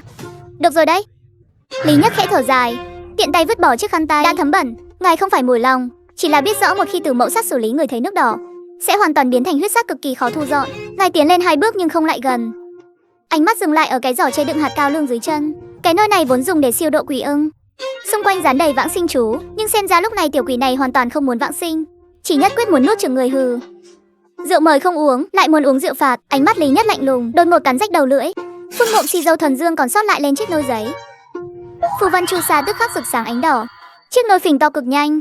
Ngay sau đó bị Lý Nhất tung một cước đá về phía mẹ con La Thị. Khi chạm đất, ánh đỏ lan tỏa, chiếc nôi hóa thành hư ảnh dịu dàng của Tứ Di Thái lúc sinh thời, dang rộng vòng tay chờ đợi đứa trẻ. Quỷ ưng sững người lại, trong đôi mắt đỏ ngầu lộ vẻ mờ mịt, buông miệng ra từng bước bò về phía hư ảnh. Nữ quỷ áo đỏ thấy vậy nổi giận lôi đình, đang định xé nát ảo ảnh thì bị Thái Sơn trấn sát phù của Lý Nhất phóng ra, định chặt tại chỗ. Ngài cố nén cơn kiệt sức, khoanh chân niệm vãng sinh chú. Quỷ ưng được kinh văn vỗ về liền bò vào nôi cuộn tròn ngủ thiếp đi. Lệ khí quanh thân hóa thành ánh sáng mờ, trở lại hình dáng đứa trẻ bình thường. Nữ quỷ nhìn đứa con đang ngủ say, sát khí tan sạch, nước mắt rơi xuống, hướng về phía Lý Nhất cúi lại một cái. Bụi trần lại về với cát bụi. Lên đường thôi. Lời vừa dứt, chiếc nôi bùng lên kim quang thuần khiết. Tứ Di Thái bế đứa trẻ bước vào trong lửa, cùng nhau được siêu độ mà ra đi. Âm khí trong viện tan biến hết, mọi thứ trở lại bình tĩnh. Kết thúc rồi sao? Lý Bất Nghĩa định nịnh nọt vài câu thì thấy lão tổ tông lảo đảo ngã ngửa ra phía sau. Trưởng quy, lão tổ tông ngài sao thế, đừng làm cháu sợ mà. Cháu chưa hẹo đâu, chỉ là kiệt sức thôi. Lắc thêm nữa là bị cháu làm cho hẹo thật đấy. Ngài không được có chuyện gì đâu, tiền còn chưa lấy mà. Ngài mà ngã xuống là bọn họ chắc chắn quỵt nợ đấy. Thằng nhóc nhà cháu đúng là hậu duệ thuần chủng của Lý gia. Ây ra, vừa sợ mất vừa tham tiền. Hi hi, cái đó là đương nhiên rồi. Ha ha ha ha ha. Tai ai thấy? Lỗ tai của tôi đâu rồi? Con cắn mẹ đau quá. Tiền Thế bốc một nắm nhang nhét vào miệng, vừa nhai vừa cười điên dại. Mẹ đút cho con ăn vào là hết đau ngay. Điên rồi, đại thái thái điên rồi. Quỷ khí nhập não, hồn phách tổn thương, đây chính là báo ứng. Bà ta nửa đời còn lại đều phải sống trong ảo giác bị quỷ ưng xử lý. Cho đến lúc mất nói xong, Lý Nhất quay đầu nhìn Hắc viên ngoại đang co rúm trong góc già hẹo. Thấy nữ quỷ đã tan, lòng dạ Hắc viên ngoại lại bớt sợ đi vài phần. Đang định đứng dậy thì phát hiện chân trái không còn đau nữa, liền mừng rỡ hỏi: hung sát đó có phải đã bị diệt rồi không? Có phải tôi sống được rồi không? Sống cái nỗi gì? Ông nhìn cái chân kia đen xì như thế nào rồi? Trưởng quỹ nhà tôi liều nửa cái mạng để giữ mạng cho ông. Ông còn muốn giữ cả chân sao? Cái đó phải thêm tiền đấy ấy. Tà khí nhập cốt, thần tiên khó cứu. Nếu luồng khí đen này vượt quá đầu gối thì mạng này của ông phải nộp cho Diêm Vương. Bây giờ mới đến bắp chân, mau tìm đại phu mà cưa đi. Cưa chân sao? Hắc Viên Ngoại như bị sét đánh ngồi bệt xuống đất, ánh mắt trống rỗng nhìn cái chân của mình. Làm sao mà? Không, đừng cưa, đa tạ thần tiên cứu mạng. Đừng nói nhảm nữa, thứ đã hứa với ta đâu. Hắc Viên Ngoại lúc này mới sực tỉnh, vội vàng gào lên với tên quản gia đang ngây người đứng đó làm gì. Mau đi lấy gỗ lôi kích mà Lý tiên sinh cần tới đây. Cả huyết mạt nữa, còn có 5.000 không? 3.000 đại dương, mau chuẩn bị hết đi. Quản gia cuống cuồng chạy vào trong nhà, lúc sau bưng ra 2 chiếc hộp gỗ đàn hương tinh xảo và một túi vải nặng trĩu chạy ra ngoài. Trước khi ra đi đừng có làm chuyện xấu. Ai biết được ở đây còn giấu bao nhiêu chuyện bẩn thỉu nữa. Lý Bất Nghĩa giật lấy túi vải ước lượng sức nặng. Tôi thì mở hộp gỗ ra kiểm tra chất lượng cũng tạm được. Chuyến này tôi tốn không ít công sức, làm vụ này lỗ vốn rồi, nhưng nhân của dù sao cũng đã thanh toán xong. Tiểu Nghĩa về nhà thôi. Trưởng quỹ ngài đi chậm thôi. Lý Bất Nghĩa đeo túi tiền lên lưng, Diêu Lý Nhất hai người chậm rãi bước ra khỏi cổng lớn Hắc gia. Trưởng quỹ ngài nói xem sau này Hắc gia tính sao đây đại? Thái thì điên rồi, lão gia thì tàn phế, gia sản này chẳng phải sẽ bị người ta nuốt sạch sao? Đó là chuyện của bọn họ, chúng ta chỉ kiếm tiền người đã khuất, không quản nợ người sống. Hi cũng đúng. Có số tiền này rồi, về nhà cháu mua cho ngài con gà mái già hầm canh bồi bổ nhé. Lão tổ tông ngài vừa nãy làm cháu sợ muốn hẹo luôn. Đang đi thì Lý Nhất đột ngột dừng bước. Luồng khí tức suy yếu mệt mỏi lúc trước trong khoảnh khắc này bỗng nhiên biến mất. Tiểu Nghĩa có khách đến rồi kìa, còn không mau rót trà. Khách ở đâu ra cơ chứ? Cái cổng sắt này cháu vừa mới khóa xong mà. Nói rồi nó nhìn theo hướng mắt của tôi. Nhìn thấy cảnh đó lông tơ toàn thân dựng đứng cả lên. Đây rốt cuộc là người hay là quỷ vậy? Ha. Lý trưởng quỹ thính tai thật đấy, pháp bế khí này tôi đã luyện hơn 60 năm rồi. Chó săn ở nghĩa trang cũng chẳng ngửi thấy tăm hơi tôi. Không ngờ vừa mới vào cửa đã bị ngài phát hiện ra rồi hừ. Mùi tử khí thối tha trên người ông nồng nặc quá, muốn không ngửi thấy cũng khó. Lần sau muốn đến bái phỏng thì rửa sạch mông trước đi, đó là lễ tiết cơ bản. Lão già đó cũng không giận, tiện tay giật đứt sợi chỉ, ném con mèo đã mất vừa mới khâu xong xuống đất. Cạch một tiếng, con mèo bỗng đứng dậy một cách quái dị. Lý trưởng quỹ xem tay nghề này có quen mắt không? Mẹ ơi, đây chẳng phải là lột da rồi khâu lại sao? Thế này mà cũng gọi là tay nghề à? Thằng danh con thì biết cái gì, đây gọi là toàn thây. Người mất đèn tắt, hồn bay phách tán đều là hư vô. Chỉ có lớp da thịt này là cha mẹ ban cho, là do trời đất tạo ra. Lúc ra đi nếu thiếu tay thiếu chân, kiếp sau cũng sẽ là kẻ tàn phế. Nói rồi lão già bước ra khỏi bóng tối. Mỗi bước đi, một mùi hương kỳ quái nồng nặc xộc thẳng vào mũi. Để tôi tự giới thiệu một chút, lão phu họ mà bạn bè trên giang hồ nể mặt thì gọi một tiếng lão Mạc để kiếm miếng ăn. Làm cái nghề nhị bì tượng. Nhị bì tượng ư? Đó là cái thứ gì thế? Làm giày da à? Là khâu xác chết đấy, ngày xưa ở pháp trường bị xử lý cái đầu. Gia đình muốn thu xác thì phải tìm bọn họ để khâu đầu vào thân. Nếu thi thể bị dã thú cắn xé không còn nguyên vẹn, cũng phải tìm bọn họ lấy củ cái bột mi nặn cái giả khâu vào, để mong được mồ yên mà đẹp. Lý trưởng quỹ quả là người hiểu biết. Nghe nói Lý trưởng quỹ tối qua ở Hắc gia đã đại hiển thân thủ, chắc chỉ nổi danh Tiễn Đưa Vãng Sinh, danh tiếng ngày sáng nay đã truyền khắp trong giới huyền học chúng ta rồi. Nhưng tôi thấy bản lĩnh của thợ chát chỉ các người chẳng qua chỉ là múa diều qua mắt thợ thôi hừ. Lời này là ý gì? Đồ làm bằng giấy gió thổi là rách, lửa đốt là cháy, nước ngấm là nát, làm rồng đến mấy thì trung quy vẫn là giả. Đâu có như cái nghề này của chúng tôi, từng đường kim mũi chỉ khâu lại là thành đồng tường sắt vách, mạnh hơn mấy thứ người giấy rách nát của ông gấp trăm lần. Vậy nên sao ông đến đây để đòi nợ à? Tôi đến đây để thỉnh giáo một chút, xem tay nghề chát chỉ của Lý gia ông cứng, hay là đường kim mũi chỉ khâu xác mấy chục năm của tôi cứng hơn. Lời còn chưa dứt, lão Mộc đột nhiên ra tay. Lão già này trông thì còng queo, nhưng động tác lại nhanh như linh miêu. Cái gì cơ, ông cứ nhiên chơi đánh lén. Ngay khi cây kim dài đó chỉ còn cách nhãn cầu của tôi chưa đầy 1 thước, hình nhân giấy vốn treo ở cổng lớn là môn thần đột nhiên lướt tới mà không có dấu hiệu nào. Cây kim dài đâm mạnh vào ngực Bạch Vô Thường. Cút ra cho ta! Lão Mạc quát lớn một tiếng định thu kim về, nhưng cảnh tượng người giấy bị xẻ làm đôi như dự đoán đã không xảy ra. Ngực Bạch Vô Thường tuy bị rạch một đường, nhưng bên trong không thấy khung tre. Cùng lúc đó, hình nhân Hắc Vô Thường ở cổng cũng động đậy. Hắn xuất hiện trước mặt lão Mạc, nhắm thẳng vào đầu lão Mạc mà đập xuống. Lão Mạc vội vàng thu lại kim chỉ, thân hình lùi gấp về phía sau, né được cú đập tiếp theo. Chắc chỉ thông linh, dùng vật đả thương người đúng là thủ đoạn hay. Xem ra lời đồn không sai, ông của thực có chút bản lĩnh.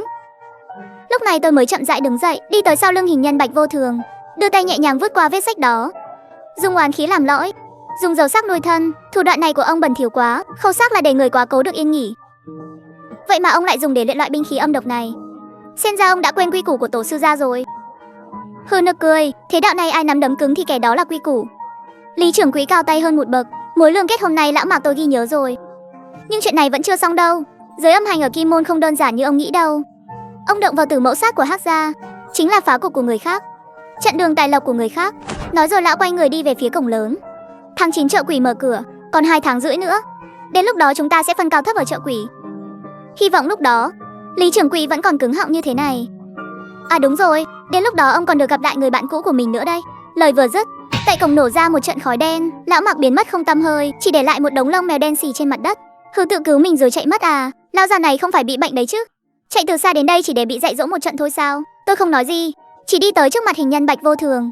Vết rách trên ngực tùy đã bị hắc khí phong bế, nhưng sâu bên trong lại thắt một nút thắt quái dị. Tôi đưa ngón tay cẩn thận khiếu nút thắt đó ra. Không ngờ nút thắt đó mang tính ăn mòn cực mạnh. Trưởng quỹ ngài không sao chứ? Hừ, cái thứ gì thế này? Sao trông giống như một cái đồng tâm kết vậy? Đồng tâm kết cái gì đây? Là khóa hồn khấu.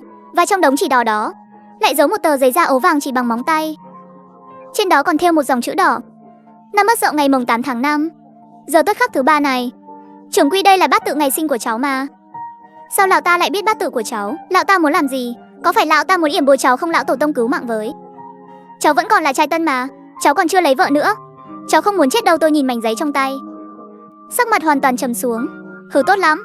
Ta không đi tìm các ngươi lại dám nảy ý định lên người của Lý gia ta. Lão tổ tông à không, trưởng quỹ ơi, cháu phải làm sao đây? Đừng gào khóc nữa, có ta ở đây. Diêm Vương gia cũng không mang cháu đi được đâu. Nói rồi tôi nhìn ra bầu trời u ám ngoài cửa, bàn tay phải khô khốc từ từ nắm chặt lại. Xem ra cái chợ quỷ này ta không đi không được rồi. Đã muốn chơi thì ta sẽ cho các ngươi thấy thế nào mới gọi là chắc chỉ thuật thực sự. Mặt trời ngả về tây, trong kho quân dụng vẫn lạnh lạnh đến rợn người. Lão tổ tông, cháu yêu ngài, ngài không được bỏ mặc cháu đâu đấy. Lão gia kia lấy được bát tự của cháu rồi. Có khi nào lão biến cháu thành tiểu quỷ không? Cháu cũng đâu có làm chuyện gì thất đức đâu. Cùng lắm thì hồi nhỏ cháu chỉ ném pháo vào sân nhà bà góa hàng xóm 2 lần thôi mà. Ây, còn không mau buông tay ra. Mắt cũng không buông. Ngài chính là bùa hộ mệnh của cháu, buông ra là cháu mất mạng đấy. Đó là hù dọa thôi, hiểu không? Lão già đó mà muốn chủ yếu tiện cháu đi thì đã ra tay lâu rồi. Cần gì phải để lại bát tự cho ta làm gì? Lão làm vậy là để gửi chiến thư cho ta, lấy mạng của cháu làm con bài chưa để ép ta đến chợ quỷ. Hừ. Cái gì chợ quỷ? Chính là thị trường đen của 2 giới âm dương, trong đó thượng vàng hạ cám, người quỷ lẫn lộn.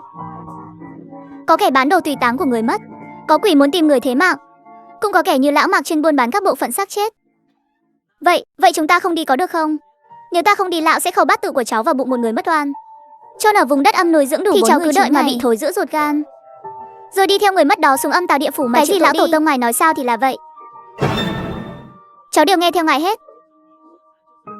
Tôi không thèm để ý đến nó nữa, mà tập trung toàn bộ tâm thần vào miếng gỗ đào trong tay. Trải qua trận chiến này, Bạch Vô Thường bị thủng ngực, gậy khóc tang của Hắc Vô Thường cũng gãy rồi. Trận này đúng là đã thử ra được điều kỳ lạ, gặp phải loại thủ đoạn vật lý thực thụ như của lão Mạc, thân giấy vẫn còn quá mỏng manh.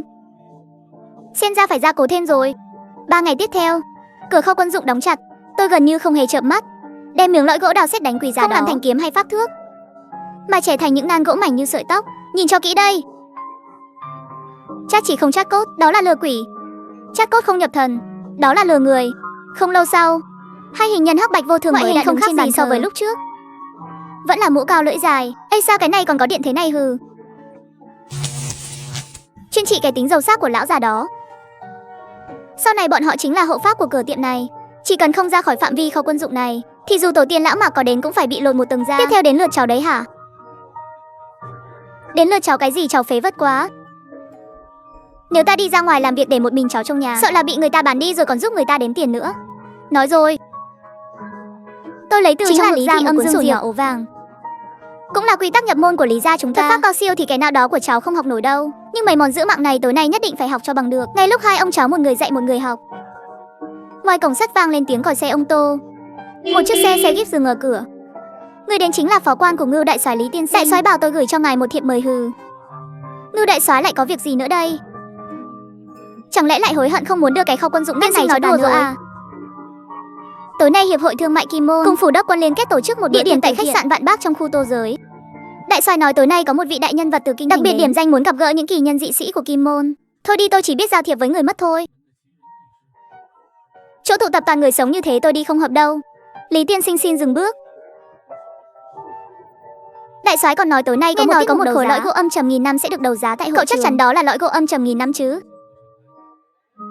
Chắc chắn như đinh đóng cột. Đại soái biết ngài đang tìm loại vật nên đặc biệt dặn tôi nhất định phải báo cho ngài biết. Khối gỗ đó được vận chuyển từ Tứ Xuyên tới đấy, vùi dưới lòng đất hơn 1000 năm rồi, đen như sắt nguội vậy.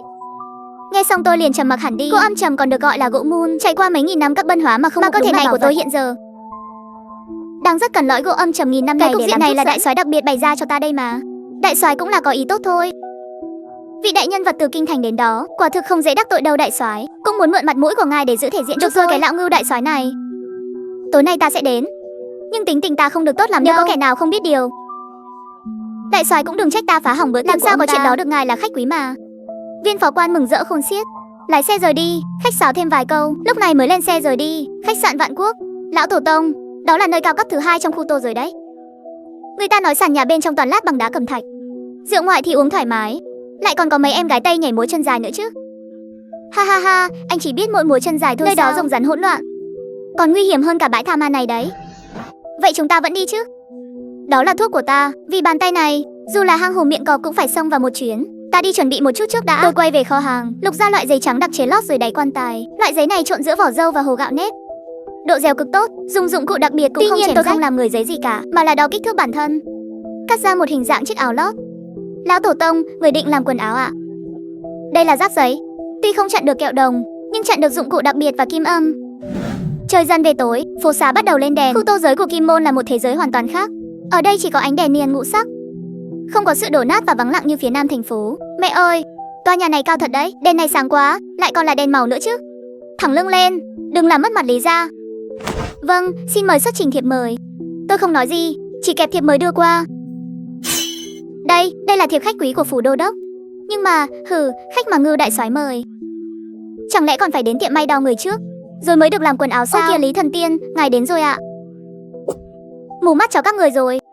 Đây là người mà các người có thể ngăn cản sao? Cút sang một bên. Lý lão đệ, đừng chấp nhặt với đám chó giữ cửa này. Mau mời vào, vị khách quý từ kinh thành đến, đang đợi ở trên kia rồi. Đại soái khách sáo quá. Vừa bước vào đại sảnh, một luồng hơi nóng đã phả ngay vào mặt, hòa lẫn với mùi thuốc xì gà, mùi rượu ngoại đắt tiền và cả mùi phấn son trên người phụ nữ. Dưới ánh đèn chùm pha lê lộng lẫy, những nhạc công điêu luyện đang thổi kèn saxophone. Thật là lạ lắm. Ha ha ha, đây chính là xã hội thượng lưu danh tiếng sao? Chúng ta lên phòng bao tầng 2. Ở đó yên tĩnh hơn. Ngay lúc này, một mùi xì dầu đặc biệt lọt vào trong mũi tôi. Đó không phải mùi hôi thối của xác, mà là khí thối giữa, pha lẫn một chút mùi hương phản hồn.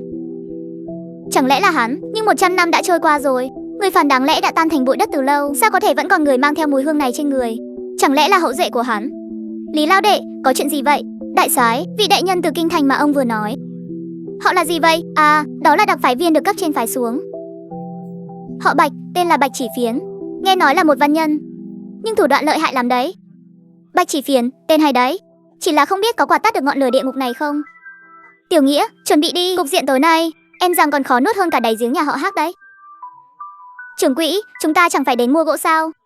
Chủ yếu là muốn đến gặp một vài lão quỷ vẫn chưa bay màu hết. Trong phòng bao không bật đèn lớn, chỉ có một chiếc đèn bàn thủy tinh màu tỏa ánh sáng ấm áp. Bạch đặc phái viên, đến đây, giới thiệu với ngài một chút. Vị này chính là Lý thần tiên mà tôi đã nhắc với ngài. Lý tiên sinh có thủ đoạn độc nhất vô nhị ở Kim Môn này. Lý lão tổ, ngưỡng mộ đã lâu. Tại hạ là Bạch Chỉ Phiến, ngài có thể gọi tôi là Tiểu Bạch hoặc Bạch đặc phái viên. Lão tổ sao? Bạch đặc phái viên, vị huynh đệ này trông còn trẻ hơn ngài đấy. Sao vừa gặp đã gọi là lão tổ rồi? Tuổi tác của một số người không thể nhìn qua mặt được. Đôi mắt này của Lý tiên sinh, nhìn một cái là biết đã trải qua bao dâu bể rồi. Bạch tiên sinh khách sáo quá, tôi chỉ là một thợ làm đồ mã làm ăn với người đã khuất, không dám nhận danh xưng đặc phái viên đâu. Ha ha ha ha, ai làm việc nấy thôi. Ngưu đại soái nói Bạch tiên sinh đến từ kinh thành, cũng coi là vậy, nhưng tổ quán của tôi cũng ở Kim Môn. 100 năm trước tiên tổ nhà tôi cũng từng kiếm sống ở địa giới này, làm vài nghề trong ngoại bát môn. Quả nhiên là hậu duệ của lão quỷ đó. Là người trong nghề sao? Chỉ là không biết lệnh tổ giờ cỏ trên mộ đã cao chừng nào rồi. Nếu có rảnh, họ Lý tôi có thể đến đốt cho vài nén nhang. Lý huynh đệ, sao cậu lại nói thế? Sao vừa vào đã hỏi thăm mộ phần tổ tiên người ta vậy? Ha ha ha ha, Lý tiên sinh lo lắng rồi, tiên tổ chưa mất, chỉ là đổi một cách sống khác mà thôi. Nhưng gia tộc không thể giống như Lý tiên sinh, ngủ một giấc trăm năm, tỉnh lại vẫn là chàng thiếu niên. Bản lĩnh quy hề này gia tộc tôi vô cùng ngưỡng mộ. Tôi không nói gì, chỉ lặng lẽ nhìn Bạch Chỉ Phiến. Sâu trong đồng tử ẩn hiện u quang, vọng khí thuật mở. Trong mắt tôi, vẻ nho nhã của Bạch đặc phái viên lập tức biến đổi, lớp da hào nhoáng trở nên trong suốt như gạo, cơ bắp dưới da không hề hoàn chỉnh, mà là được chắp vá từng miếng một. Thì ra là vậy, chắp vá không tệ. Tay nghề tuy hơi thô một chút, nhưng đường khâu vẫn tính là tinh tế. Chỉ tiếc là bàn tay này không khớp lắm, chắc là được tháo từ trên người một kẻ chơi đàn piano nào đó nhỉ. Không mấy phù hợp với cơ thể của ngài đâu, khí huyết không thông nên dễ bị tê mỏi. Lời vừa thốt ra, căn phòng lập tức im lặng như tờ. Ngưu đại soái tuy là người thô lỗ, cũng nhận ra sát khí bừng bừng giữa hai người. Lý tiên sinh cẩn trọng lời nói, họa từ miệng mà ra, đặc biệt là trong thời buổi loạn lạc này. Ấy, hai vị làm gì vậy? Hôm nay là tiệc từ thiện, mọi người đến để tìm niềm vui mà. Ai mà dám động thủ trong địa bàn của ta thì chính là không nể mặt họ Ngưu này rồi. Người đâu, phục vụ. Buổi đấu giá sao vẫn chưa bắt đầu? Nhanh lên, theo tiếng hét của Ngưu đại soái, khúc nhạc khiêu vũ dưới lầu đột ngột dừng lại. Thưa các quý ông, thưa các quý bà, buổi đấu giá từ thiện tối nay chính thức bắt đầu. Lý tiên sinh, chuyện ôn lại chuyện cũ để sau hãy nói. Món chính tối nay lên rồi, chúng ta vẫn là nên xem kịch trước đi. Tôi cũng không nói gì thêm, ánh mắt hướng xuống vài món đấu giá đầu tiên dưới lầu. Chẳng qua là đồ cổ tranh chữ, đồ trang sức ngọc ngà quý giá. Ngưu đại soái ghé sát tai tôi thì thầm. Tiên sinh và vị họ Bạch này có thù cũ sao? Đại soái nếu tin lời tôi, tốt nhất nên tránh xa người đã khuất. Hắn không phải người, mà là một thứ tà vật âm hiểm. Sau chuyện nhà họ Hắc, Ngưu đại soái đã tin tưởng tôi tuyệt đối. Món đấu giá tiếp theo đây là một kỳ chân dị bảo. Vật này đến từ Xuyên Trung, gỗ âm trầm nghìn năm nằm dưới đáy sông Kim Sa. Giá khởi điểm là 1.000 đại dương. 2.000. Ngưu đại soái tính tình nóng này, vì muốn lấy lòng tôi nên đã dơ bảng đầu tiên. Thứ này Lý tiên sinh đã ưng rồi thì đừng ai giành với ta. Hừ, Ngưu đại soái, đấu giá từ thiện, ai trả giá cao thì được, đây mới là quy tắc. 5.000. Tên họ Bạch kia, ý ngươi là gì? Đặc phái viên thì giỏi lắm sao? Ở Kim Môn dù là giống ngươi cũng phải nằm xuống cho ta. 6.000, 6.500. Để xem ngươi còn dám theo không. Khách khứa dưới lầu bàn tán xôn xao. Ai cũng nhận ra đây không đơn thuần là việc đấu giá, mà là cuộc đối đầu giữa cường hào địa phương Kim Môn và Kinh Thành. Cuộc tranh đấu ngầm của đặc phái viên càng là ván cờ không lời giữa tôi và Bạch Chỉ Phiến. 1 vạn à, Lý tiên sinh không được hèn đâu nhé. Thằng nhãi này cố tình chọc tức chúng ta đấy. Tôi biết rồi, thôi đi. Thôi đi Lý huynh đệ. Hắn thế này là quá ức hiếp người rồi. Trưởng quỹ, người điên rồi sao? Đó là gỗ âm trầm có thể cứu mạng người mà. Tôi không để ý đến hai người họ, ánh mắt lại hướng về phía Bạch Chỉ Phiến. Bạch tiên sinh rất muốn miếng gỗ này sao? Quân tử cướp đồ người khác thích vốn dĩ là một loại thú vui. Nếu Bạch tiên sinh đã thích, vậy thì thuộc về ngài rồi. Trưởng quỹ, đầu óc người vẫn chưa hồi phục hẳn sao?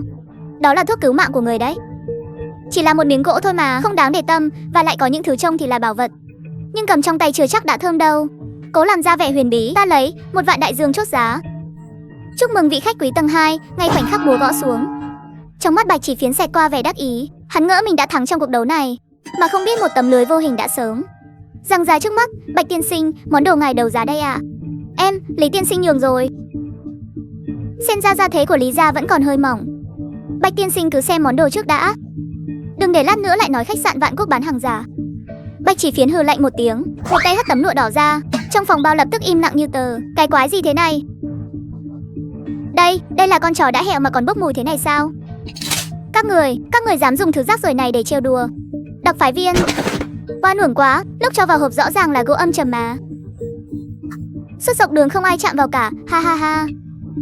1 vạn đại dương, Bạch đặc phái viên, ngài bỏ 1 vạn đại dương để mua một đống phân chó. Khẩu vị nặng thật đấy. Là ngươi, Lý lão tổ, là ngươi giở trò. Bạch tiên sinh, ngài chờ có ngậm máu phun người. Tôi vẫn luôn ngồi đây mà. Bao nhiêu người đang nhìn thế kia. Cái tội này không được đổ bừa đâu. Ngay lúc này khi mọi người chú ý vào miếng gỗ, một con ruồi giấy nhỏ như hạt gạo đã âm thầm đậu lên miếng gỗ đó. Đó là chướng ngại pháp không mấy nổi bật của Lý gia, nhưng lại khiến người ta không thể phòng bị. Nhất diệt chứng mục, hay cho một Lý tiên sinh, ta phải xử lý sạch lớp vỏ của ngươi. Cơn giận làm Bạch Chỉ Phiến mất hết lý trí, cũng chẳng thèm giữ vẻ ngoài lịch thiệp nữa, lộ ra bộ mặt thật dữ tợn, móng tay dài ra mang theo cái lạnh thấu xương, nhắm thẳng vào eo bài của tôi mà tới. Cái quái gì thế này? Dám động thủ trên địa bàn của lão tử sao? Tiên sinh tưởng hàng nóng của lão tử là thanh củi khô chắc. Em, Bạch tiên sinh, quần áo bẩn rồi thì nhớ về mà thay, lại còn phải bảo lão mặc nữa. Tất cả người của họa Bì môn đừng có trêu vào tôi nữa. Hừ, thủ đoạn của Lý tiên sinh của thực ra trò, nhưng miếng gỗ này nếu ngươi đã lấy thì để xem ngươi có mạng để dùng không. Đừng đêm ở Kim Môn không dễ đi đâu. Nói xong, Bạch Chỉ Phiến liền nghênh ngang bỏ đi. Đi báo cho lão Mạc, ta muốn ăn cá rồi, thả những thứ đó ra đi. Tiểu Nghĩa, có lại đi. Em, có gì à? Chẳng phải là phân chó sao? Ngưu đại soái. Cả hai cùng lúc quay đầu lại, đống phân trên bàn đã biến mất, đen như mực, ánh lên tia sáng mờ ảo. Miếng gỗ âm trầm nghìn năm đang yên lặng nằm trên tấm nhung vàng. Trời ơi lão tổ tông, người quá đỉnh luôn. Chiêu này tuyệt thật đấy. Lý lao đệ, thật có bộ đấy. Vừa rồi mặt thằng nhãi đó, Cái mét như bị sương muối đánh vậy. Thật là hả giận, hi hi. Hắn chỉ mải nhìn chằm chằm, mà quên mất ở khách sạn Vạn Quốc này thứ nhiều nhất không phải là người, mà là giấy áp phích trên tường, thực đơn trên bàn. Chỉ cần có giấy là sân nhà của họ Lý tôi rồi. Đa tạ đại soái đã ra tay giúp đỡ, coi như tôi nợ ông một ân tình. Họ Lý tôi xin phép về trước. Lý lão đệ, vậy để tôi cử tài xế đưa các người về. Đại soái khách sáo rồi, tôi xin phép, hi hi. Lão tổ tông, người quá đỉnh luôn. Người thấy sắc mặt tên họ Bạch kia không? Cứ như nút phải con chuột đã bay màu vậy. Tôi không nói gì, ngay khoảnh khắc bước ra khỏi vùng ánh sáng, cơ thể bỗng rung lên một cái, đưa tay bám chặt vào cột đèn đường bên cạnh, mặt mũi trắng bệch. Trưởng quỹ, người sao thế này? Trận huyễn thuật tưởng chừng nhẹ nhàng lúc nãy đã tiêu tốn của tôi rất nhiều tâm sức. Không sao, mau về thôi, chúng ta đi đường vòng, tên họ Bạch đó sẽ không bỏ qua đâu. Lý Bất Nghĩa dìu tôi chọn những con đường nhỏ hẻo lánh mà đi. Khi đi đến ngã tư gần kho hàng, tôi đột nhiên dừng lại. Lão tổ tông, chúng ta đi nhầm đường rồi sao? Đường này con đi vài lần rồi, chưa thấy bãi hoang này bao giờ. Ngay lúc này, một tiếng hát kịch vang lên, sương mù phía trước đột ngột tản ra một khoảng, để lộ ra một sân khấu kịch cô quạnh. Quỷ hát kịch sao? Lão tổ tông, chạy mau, nơi này tà môn lắm. Đừng cử động, mâm cỗ này đã bày ra rồi, thì chính là mời chúng ta vào cuộc đấy. Lúc này mà quay người chạy, đến khi hai ngọn lửa dương sau vai tắt lịm, thì ngươi sẽ thực sự trở thành cô hồn dã quỷ nơi bãi hoang này đấy. Vậy phải làm sao đây? Nghe hát, người ta đã dựng đài rồi, làm gì có lý nào lại không ủng hộ chứ? Tôi không để ý đến vẻ kinh hoàng của nó, mà kéo nó đi về phía sân khấu kịch. Trưởng quỹ, mấy thứ này hình như không có chân ạ. Có chân, chỉ là gót chân không bao giờ chạm đất thôi. Vọng khí thuật mở, dưới vọng khí thuật, thấy rõ trong bóng tối của sáng ngang sân khấu, vài sợi dây đen cực mảnh rủ xuống, buộc trên đỉnh đầu Đào Hát, giống như con rối dây. Em, mượn xác diễn kịch. Bóng tối câu hồn, tay nghề của Lão Mạc, cục diện của họa bì môn, hai kẻ này lại cùng mặc một ống quần rồi.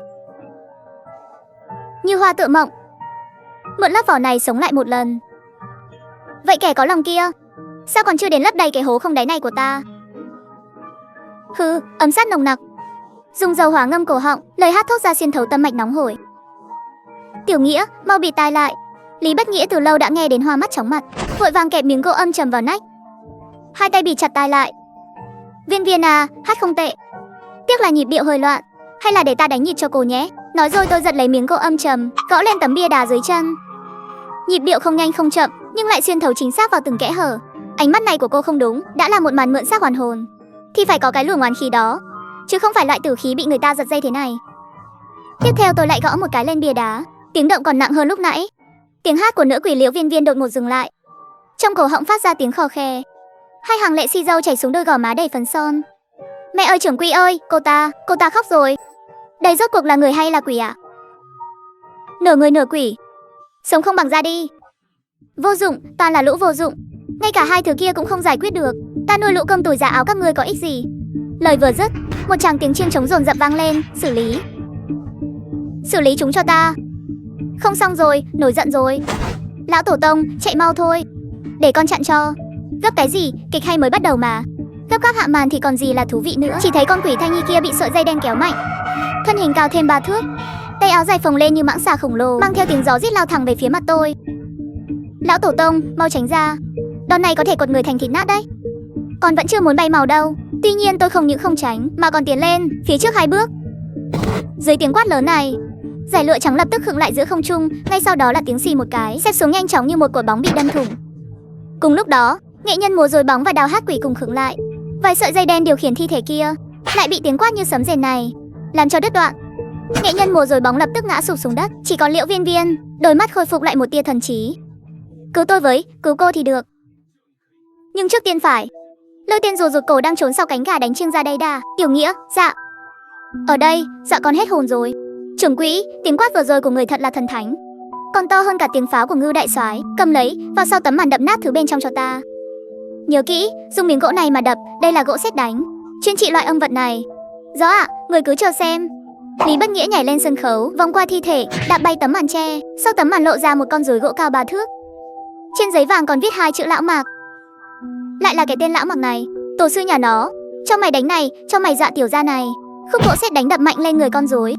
Tuy nhiên con rối không hề vỡ vụn, mà ngay khoảnh khắc tiếp xúc đã phát ra tiếng thét thảm thiết. Tiếp ngay sau đó, trên người con rối gỗ bốc lên một luồng khói đen, trong nháy mắt đã cháy thành một đống than đen rồi. Đứng lên đi, vì đã đứt dây, vở kịch này không còn do chúng quản nữa. Đa tạ tiên sinh đã cứu mạng. Ơn này khó quên. Mê mơ. Đừng vội tạ ơn, thân xác của cô đã hỏng rồi. Muốn báo thù, muốn đầu thai thì lớp vỏ này không dùng được nữa đâu. Nếu cô tin tôi thì tạm thời ký sinh vào người giấy này. Đợi tôi dọn dẹp xong lũ người đó, sẽ tiện cô một đoạn. Liệu Viên Viên cúi đầu nhìn người giấy đó, không chút do dự, hóa thành một làn khói xanh chui tạt vào trong người giấy. Trưởng quỹ, xong rồi ạ. Thứ này cháy nhanh thật đấy, hừ. Chỉ là con rồi thế mạng thôi, lão Mạc, con cáo già đó bản thể căn bản không đến. Chỉ phái một món đồ chơi đến để dò xét chúng ta, xem có phải tôi thực sự đang yếu đi không. Nói đoạn tôi quay đầu nhìn lại, thấy con đường nhỏ vốn dĩ bị ẩn giấu, lúc này đã hiện ra trở lại. Nhưng chuyến này cũng không tính là công cốc. Không chỉ thu thập được một thứ tốt mà còn hóa giải được oán nghiệp trăm năm này, có thể tích thêm không ít. Ấm Đức, đi thôi. Vở kịch tối nay nghe xong rồi, Hạ bán trưởng đến lượt chúng ta lên đài rồi. Trưởng quỹ, vậy sân khấu này tính sao ạ? Chúng ta không dỡ nó đi sao? Thôi, để cho lũ quỷ cô độc nghỉ chân, dỡ đi thì tổn Ấm Đức. Sân khấu này sau này biết đâu lại dùng tới. Đêm mỗi lúc một sâu hơn, hai bóng hình một lớn một nhỏ dần biến mất ở ngã rẽ. Nhớ kỹ, tất cả những gì thấy và nghe tối nay đều phải giữ kín trong lòng. Nếu để người thứ ba biết được thực lực của ta thì anh có thể chuẩn bị trước cho chúng ta 2 chiếc quan tài rồi đấy. Lão Tổ Tông, người yên tâm, cái miệng này của con còn chặt hơn cả thắt lưng của liệt nữ Trinh Tiết. Không ai cậy ra được đâu. Lý Nhất bất lực thở dài một tiếng, chẳng buồn để ý đến cách ví von thô tục và thẳng tuột của nó. Đẩy cánh cửa sắt nặng nề ra, cửa lớn khóa lại dán thêm 2 đạo bùa vàng, đừng dừng lại, hãy phong tỏa tất cả các cửa sổ lại.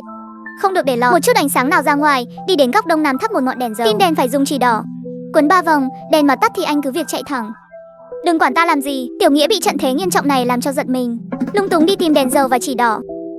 Đợi ông thắp xong ngọn đèn nhỏ như hạt đậu ấy, Lý Nhất đã cởi bỏ bộ quần áo trăm năm kia ra, chỉ thấy trên ngực ông in một dấu bàn tay màu xanh tím, vẫn còn đang hơi động đậy. Ê lão Tổ Tông, cái thứ gì thế này? Nó đang động đậy kìa. 100 năm rồi mà vẫn bám người thế này. Cháu tưởng năm xưa ta thật sự vì không có tiên các nên mới không chống đỡ được đạo thiên lôi đầu tiên sao? Năm xưa khi ta ngồi tính tọa độ kiếp, tâm thần đều dồn hết vào lôi kiếp. Ngay khoảnh khắc tia lôi hạ xuống, có kẻ đã ở sau lưng ta đánh lén một đòn. Trộm, đánh lén ai thế à? Kẻ nào mà hèn hạ chơi trò đánh lén vậy? Thừa dịp người ta bị sét đánh mà ra tay hắc ám, ta cũng không biết, nhưng đại khái là một vị cố nhân nào đó, chừng này gọi là thấu cốt âm. Dù là ta của bây giờ cũng không hóa giải nổi. Vậy phải làm sao? Thứ này có rửa sạch được không? Cháu đi đun nước nóng nấu gạo nếp ngay đây. Gạo nếp cũng chỉ khử được thấp độc thông thường. Thứ này phải dựa vào thứ trong tay cháu kìa. Hả? Cái này ăn thế nào? Gặm cứng à? Thứ này trông như sắt ấy. Ngài đừng để mẻ răng đấy nhé. Đây là gỗ âm trầm, là loại gỗ trong lăng mộ được các bân hóa hàng trăm năm mà thành, chứ không phải là loại gỗ thông thường. Đi nghiền khối gỗ này thành bột đi. Nhớ kỹ là phải nghiền thật mịn vào. Nghiền hết cả khối gỗ này ạ. Ở Kim Môn này đổi được tận 2 căn biệt thự nhỏ có sân vườn đấy. Hay là mình dùng tiết kiệm chút đi. Nghiền một nửa được không ạ? Hừ, nếu cháu muốn lo hậu sự cho ta thì cứ giữ lại một nửa để làm đinh đóng quan tài cho mình đi. Lý Bất Nghĩa bị mắng tới mức câm nín, đành khổ sở ôm khối gỗ âm trầm ra ngoài nghiền. Mỗi lần nghiền là tim lại như dỉ nước đỏ. Đây đâu phải là nghiền thuốc nữa, đây rõ ràng là nghiền tiền mà. Một phát này là mất 1 đồng bạc lớn, một phát này là mất 1 con gà quay. Lão Tổ Tông ơi, cái thân thể này của ngài quý giá quá rồi. Nghiền dòng dã suốt 1 canh giờ mới bưng đến trước mặt Lý Nhất. Lão Tổ Tông ngài xem này, độ mịn thế này đã đạt chưa? Còn mịn hơn cả phần trang điểm của chị em nữa. Đưa đây. Nói rồi Lý Nhất đưa ngón trỏ lên miệng cắn mạnh một cái. Một giọt nước đỏ tươi mang theo sắc vàng nhạt nơi đầu ngón tay. Nước đỏ từ từ nhỏ vào cối đá, đổ vào đi Tiểu Nghĩa. Lý Bất Nghĩa nghe lời làm theo, bột đen trong nháy mắt biến thành màu đen đặc quánh. Đem cao thuốc đó bôi lên dấu bàn tay kia và cả tất cả các khớp xương trên toàn thân nữa, một chỗ cũng không được bỏ sót. Lão Tổ Tông ngài dáng nhịn một chút nhé. Cái này em là hơi đau đấy ạ. Khoảnh khắc cao thuốc tiếp xúc với da thịt, cả cơ thể Lý Nhất đột nhiên căng cứng, ngay lập tức rơi vào trạng thái giả mất tương tự như ngủ đông. Thật là khổ sở quá đi mà. Thứ thuốc này cũng quá hành hạ người ta rồi. Đêm nay trong kho quân giới im lặng đến đáng sợ, chỉ có ngọn đèn nhỏ như hạt đậu ở góc đông nam là đang trao đảo kiên cường trước làn gió âm u. Sáng sớm ngày hôm sau, Lý Nhất chậm rãi ngồi dậy, lớp cao thuốc màu đen kia đã khô nứt và bong ra. Mê mông, đúng là đồ tốt. Ít nhất trong 3 tháng tới không cần sợ nó làm loạn nữa. Ngay lúc này, một hồi chuông gõ cửa dồn dập vang lên. Ai vậy? Sáng sớm tinh mơ trời còn chưa sáng mà. Đen đủi thật chứ. Đến đây, đừng gõ nữa. Còn chưa mở hàng đâu. Tiểu Nghĩa đừng mở cửa. Lời vừa dứt, Lý Bất Nghĩa đã kéo cửa ra rồi. Chỉ thấy một người phụ nữ lặng lẽ đứng ở cửa. Tóc xõa cháy khuất khuôn mặt cô ta, không nhìn rõ dung mạo. Mê mông, vị diện này thật là không ngờ tới. Tiệm Lý gia mở cửa làm ăn, thu vàng là để độ hồn, đó là đón vong linh. Món lễ mua mạng này chúng ta không nhận. Biến. Lời vừa dứt, đầu ngón tay Lý Nhất kẹp một lá bùa đang cháy, điểm nhẹ vào hư không trước cửa. Một tiếng động vang lên, người phụ nữ ngay lập tức đổ sụp, hóa thành một vũng nước sông hôi tanh đục ngầu. Chỉ còn lại đôi giày thêu hoa ở lại chỗ cũ. Ôi lão Tổ Tông, đây chính là nữ quỷ sao? Thế này thì đáng sợ quá rồi. Đó là thủy xác, Vốn dĩ không phải là chân thân, nói rồi Lý Nhất khều một chiếc giày theo dưới đất lên. Trong giày vậy mà còn giấu một tờ canh thiết đã ố vàng. Vừa nãy chẳng phải thứ này dùng để kết hôn sao? Nữ quỷ này sáng sớm chạy tới đây là muốn cầu hôn ngài sao? Tìm ta à? Nó tìm cháu đấy. Đây là hiện xuất tịch. Kim môn nhiều nước lắm kẻ bay màu vì đuổi nước. Thủy quỷ oán khí nặng muốn tìm người thế mạng, lại không dám trực tiếp hại mạng người, nên mới đem vật tùy thân tặng cho người có dương khí yếu. Nhận lấy rồi là kết âm thân, coi như tự nguyện dâng hiến dương thọ. Đến Diêm Vương gia cũng không quản nổi. Lão tổ tông, vậy nếu lúc nãy cháu nhận rồi, thì bây giờ cháu đang ở dưới đáy con sông Hộ Thành kia, thối bong bóng cùng với mấy con cá đen lớn rồi đấy. Lý Bất Nghĩa dùng mình một cái, nước mắt nước mũi lập tức chảy ròng ròng. Lão tổ tông ơi, sao kim môn này lại nguy hiểm thế chứ? Hết Phùng Thi lại đến thủy quỷ. Còn cho người ta sống nữa không đây? Hay là chúng ta cầm tiền về quê cúp đất đi? Đừng ở đây chịu khổ nữa. Cúp đất cũng phải trông trời mà ăn, Lý gia ta từ thời Tống đã làm nghề này rồi, sớm đã mang trên mình một thân nợ âm đức. Con cháu đời sau không làm nghề này thì chỉ có nước đói dã rời. Hơn nữa kẻ thù của Lý gia cũng không ít đâu. Gốc rễ của chúng ta là ở đây, chạy trời không khỏi nắng đâu. Được rồi, đem đôi giày đó đi đốt đi, dùng than cỗ vải mà đốt. Dạ, rõ ạ. Đốt đi rồi thì nó sẽ không tới quấy nhiễu nữa chứ ạ. Lý Bất Nghĩa như chút được gánh nặng, vội vàng nhóm lửa bắc than, đang chuẩn bị cầm đôi giày kia đi đốt. Ngoài viện bỗng truyền đến tiếng bước chân nặng nề. Cái thằng oắt con này, đứa nào không có mắt dám ngăn cản chuyện của ông đây? Cánh cổng sắt vừa đóng được một nửa, lại bị một cái chân đá văng ra. Hảo, quả nhiên là ở đây, chính là cái thằng danh con nhà mày. Dám đốt Hà Thần nương nương của ông đây sao? Không phải cháu, là ông ấy. Là lão trưởng quỹ bảo cháu làm thế đấy ạ. Tôi cạn lời lườm hắn một cái. Cái thằng tôn tử này làm gì cũng không xong, nhưng bán đứng tổ tông thì đúng là số 1. Hư, cái thằng mặt trắng kia, mày cũng không đi nghe ngóng xem dưới tay Từ Hà này có ai dám động vào đồ của ta không? Đồ của Trấn Hà Lầu đấy. Trấn Hà Lầu vốn là những người vớt xác bên bờ Hoàng Hà. Sao thế, vớt xác chán rồi nên chuyển sang làm cướp à? Sáng sớm tinh mơ đã đá hỏng cửa tiệm họ Lý của ta. Hôm nay anh không cho ta một lời giải thích thì đừng hòng rời đi. Gã hán tử bị tôi khích tướng, lập tức trở mặt, xích sắt bên hông loảng xoảng buông ra, móc sắt mang theo tiếng gió chém thẳng vào mặt tôi. Khi móc sắt chỉ còn cách tôi nửa thước, người giấy hắc vô thường bên bàn thờ đột nhiên cử động. Người giấy lé lên, động tác cứng nhắc nhưng lại nhanh đến đáng sợ, gậy khóc tăng chắn ngang một phát, chống đỡ được cái móc sắt nặng hàng chục cân của gã hán tử kia. Hừ, thật chát chỉ của Lý ra sao? Lời vừa dứt, ngoài cửa lại vang lên một trận bước chân hỗn loạn, mấy gã hán tử xông thẳng vào trong. Đại ca, sao rồi? Có phải do thằng danh này làm không? Ôi mẹ ơi! Xử lý người rồi, lão tổ tông, đám thủy quỷ này lên bờ cướp bóc rồi. Hay là ngài cứ chống đỡ trước đi, cháu đi tìm người của đại soái tới bắn nát bọn chúng. Tôi không thèm để ý đến thằng chắc nhát gan này, chỉ chậm rãi đưa một ngón tay ra, điểm nhẹ một cái vào hư không. Người giấy hắc vô thường đột nhiên, cánh tay phát lực, đột nhiên hất văng ra. Sức mạnh thật lớn. Vị đương gia này, bất nóng giận đi chút. Sáng sớm tinh mơ mang theo một thân mùi nước sông hôi hám, xông vào tiệm của ta thì không được lịch sự lắm đâu nhỉ? Hừ, lịch sự sao? Mày lấy đồ của ông đây mà còn đòi bàn chuyện lịch sự với ông à? Tiệm chắc chỉ của ta dù có xa suốt đến đâu thì loại giày nào mà không làm ra được chứ? Cần gì phải đi nhặt một đôi giày rách của người đã khuất đã qua sử dụng? Thứ này là nó tự mọc chân chạy tới cửa đấy chứ. Nếu ta thật sự muốn hốt bạc của các người thì đã lập đàn làm phép, dẫn cả chủ nhân của đôi giày đó tới đây rồi. Cần gì phải đứng đây thu dọn đôi giày này? Vương Na phóng ngẩn người ra, hắn lăn lộn trên sông nước quanh năm, đã gặp không ít chuyện quái dị, người cũng không hề ngốc. Vừa rồi chỉ là nhất thời nóng nảy, bình tĩnh lại suy nghĩ là hiểu ngay. Chàng thanh niên trông có vẻ thư sinh này có thủ đoạn điều khiển người giấy quá tà môn. Nếu thật sự muốn xử lý thì cú gậy đập vào đầu vừa rồi đã khiến hắn sớm bay màu rồi. Quan trọng hơn là lời nói của Lý Bất Nghĩa, hắn đã đoán ra được thân phận của đối phương. Gần đây Kim Môn đều đồn đại có một chàng thanh niên là khách quý của Ngưu đại soái. Đại ca, chuyện này có phải là... Rõ ràng là tên đàn em này cũng nghĩ giống Vương Na Pháo. Tại hạ là Vương Na Pháo, Trấn Hà Lầu vùng Kim Môn. Vừa rồi nhất thời nóng này, có gì mạo phạm xin lượng thứ. Nhưng lần này liên quan đến tính mạng của mấy chục anh em dưới tay tôi không thể không vội được. Đội vớt xác à? Tôi thấy giống đội thổ phỉ thì đúng hơn. Cửa cũng bị các người đá hỏng rồi đấy. Cái này phải bồi thường tiền đấy nhé. Là tôi nóng này quá. Phải đền, nhất định phải đền. Nói đi, có đại sự gì mà lại phải dùng đến đôi giày của người đã khuất này vậy? Đêm ngày hôm qua, chúng tôi ở phía hạ lưu, chỗ ngã ba sông có nhận một vụ của một gia đình giàu có. Mộ tổ bị nước cuốn trôi. Một chiếc quan tài trượt xuống sông Bảo Tụ này vớt lên. Vốn tưởng là một vụ làm ăn bình thường, nhưng đến nơi mới thấy vòng xoáy trên mặt nước lớn như nước đang sôi vậy. Chiếc quan tài đó không phải trôi nằm ngang, mà là trôi dựng đứng, giống như dưới mặt nước có người đang đứng, dùng sức vác chiếc quan tài đó vậy. Thụ quan đối thụ quan. Người già thường nói tiên nhân táng đứng, hậu nhân nhất định sẽ hưng vượng. Không đúng, là tiên nhân táng đứng, hậu nhân bay màu sạch. Thụ quan là điềm đại hung. Chỉ có lệ quỷ mất trong căm hận mới táng kiểu như vậy. Thế mà các người cũng dám đụng vào sao? Đây chẳng phải là tìm đường bay màu sao? Làm cái nghề ăn cơm trên nước này vốn dĩ đã là treo đầu trên thắt lưng quần rồi. Chúng tôi vốn không muốn đụng vào, nhưng phía chủ nhà đưa giá cao quá. em cũng muốn kiếm chút tiền vất vả. Nói rồi hắn chỉ vào đôi giày thêu hoa dưới đất. Những thứ này là chủ nhà đưa cho. Nói là di vật của chủ nhân trong quan tài. Theo quy tắc trong nghề, coi như là để chào hỏi dẫn đường cho vị dưới nước kia.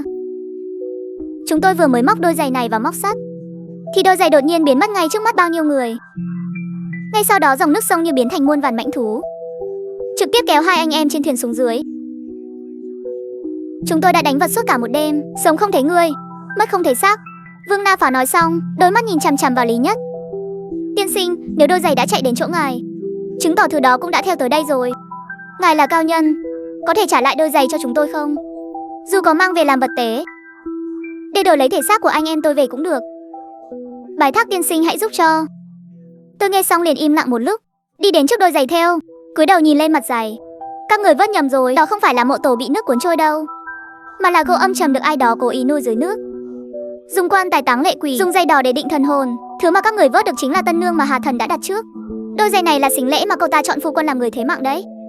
Hả? Chọn phu quân sao? Nghĩa là chuyện này là đang phối âm môn sao? Cũng cần như vậy. Nhưng chuyện này tiệm Lý gia của ta không quản được. Không quản được sao? Tiên sinh, vừa rồi ngài cho đã thi triển bản lĩnh, đó là bản lĩnh thực thụ mà. Ngài đã nhìn thấu được cục diện này, chắc chắn là có cách giải quyết chứ. Ta là thợ chát chỉ, thứ ta dùng là lửa, thứ ta làm là giấy, mà người giấy này sợ nhất chính là nước. Vừa xuống nước là nát bét thành hồ ngay. Các người muốn ta xuống dưới nước đấu với thứ đó, thế chẳng khác nào bảo ta đi tiện cái mạng này đi sao? Đúng, chúng tôi không làm vụ làm ăn nộp mạng đâu. Các người mau cầm giày mà đi đi, đừng có làm lỡ dở việc kinh doanh của chúng tôi. Vương Na Pháo thấy Lý Nhất cứng rắn như vậy, liền cắn răng lấy ra một viên ngọc. Đây là Tị Thủy Châu. Đúng vậy, đây là thận khí đan trong bụng của một con trai già. Thứ này ngậm trong miệng khi xuống nước, có thể nín thở được nửa canh giờ, lại còn có thể tránh được những thứ tà khí thông thường dưới nước. Vương Na Pháo nhìn viên ngọc này, trong mắt đầy vẻ không nỡ, nhưng vẫn hạ quyết tâm nói, tiền nhưng có thể người anh em đó đã theo tôi nhiều năm, tôi phải để bọn họ được mồ yên mà đẹp.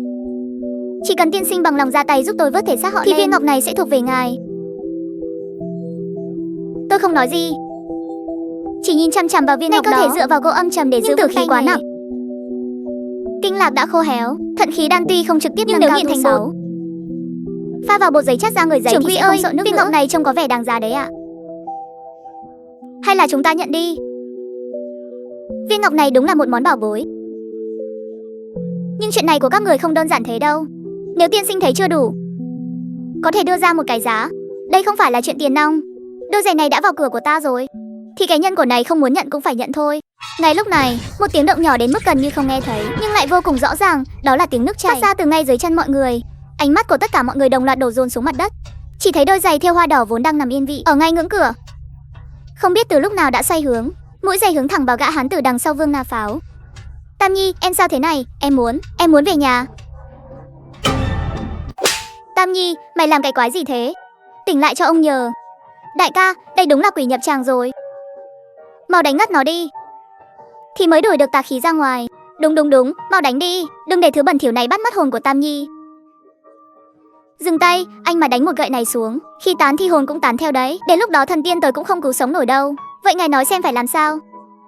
Chẳng lẽ trơ mắt nhìn người ta bay màu sao? Tôi không thèm để ý đến tiếng gào thét của hắn, chỉ kẹp lá bùa vàng trong tay, tùy ý gấp vài cái. Một con cá giết to bằng bàn tay đã được gấp xong. Nói rồi tôi đột nhiên vỗ mạnh một cái, Tam Nhi cả người vật vã trên mặt đất, há miệng thật to, một luồng nước đen hôi thối vô cùng phun ra. Và trong vũng nước đen bốc mùi hôi thối đó, vậy mà còn có những thứ nhỏ xíu đang không ngừng ngọ nguậy. Mẹ ơi, đó là cá sao? Đại ca.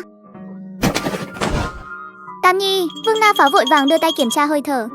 May quá vẫn còn thở, đa tạ tiên sinh. Hôm nay là Vương Na Pháo tôi có mắt như mù đã mạo phạm đến chân thần. Dù cho tiên sinh có bằng lòng giúp đỡ trấn Hà Lầu hay không, thì viên thuận khí đan này vẫn là của ngài. Đồ thì ta nhận, nhưng chuyện này không đơn giản như thế đâu. Đây không phải là loại cá thông thường, mà là cá thi biệt lớn lên nhờ ăn xác, chỉ có thể sống ở những nơi cực âm cực sát. Vừa nãy anh nói quan tài trôi dựng đường à? Hoàn toàn chính xác. Khối gỗ màu đỏ đó chỉ lộ ra một chút lấy cái đầu mình ra đảm bảo. Đó tuyệt đối là một chiếc quan tài.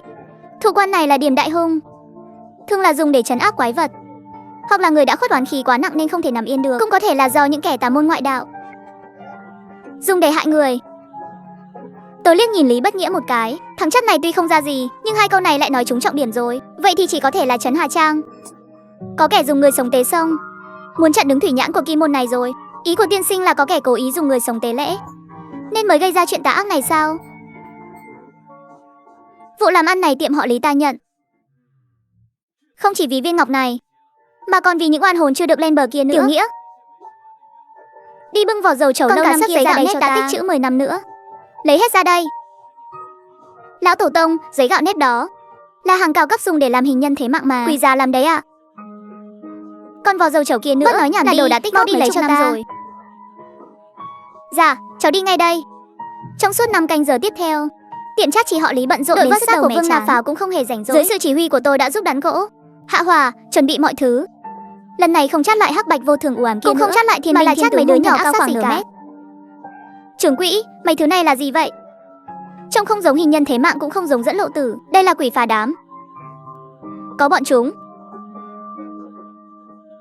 ta coi như đã có thiên tai mắt rồi. Đi thôi Vương Na Pháo, dẫn ta tới chỗ đó xem. Dạ rõ thưa tiên sinh, cháu sẽ dẫn ngài đi ngay.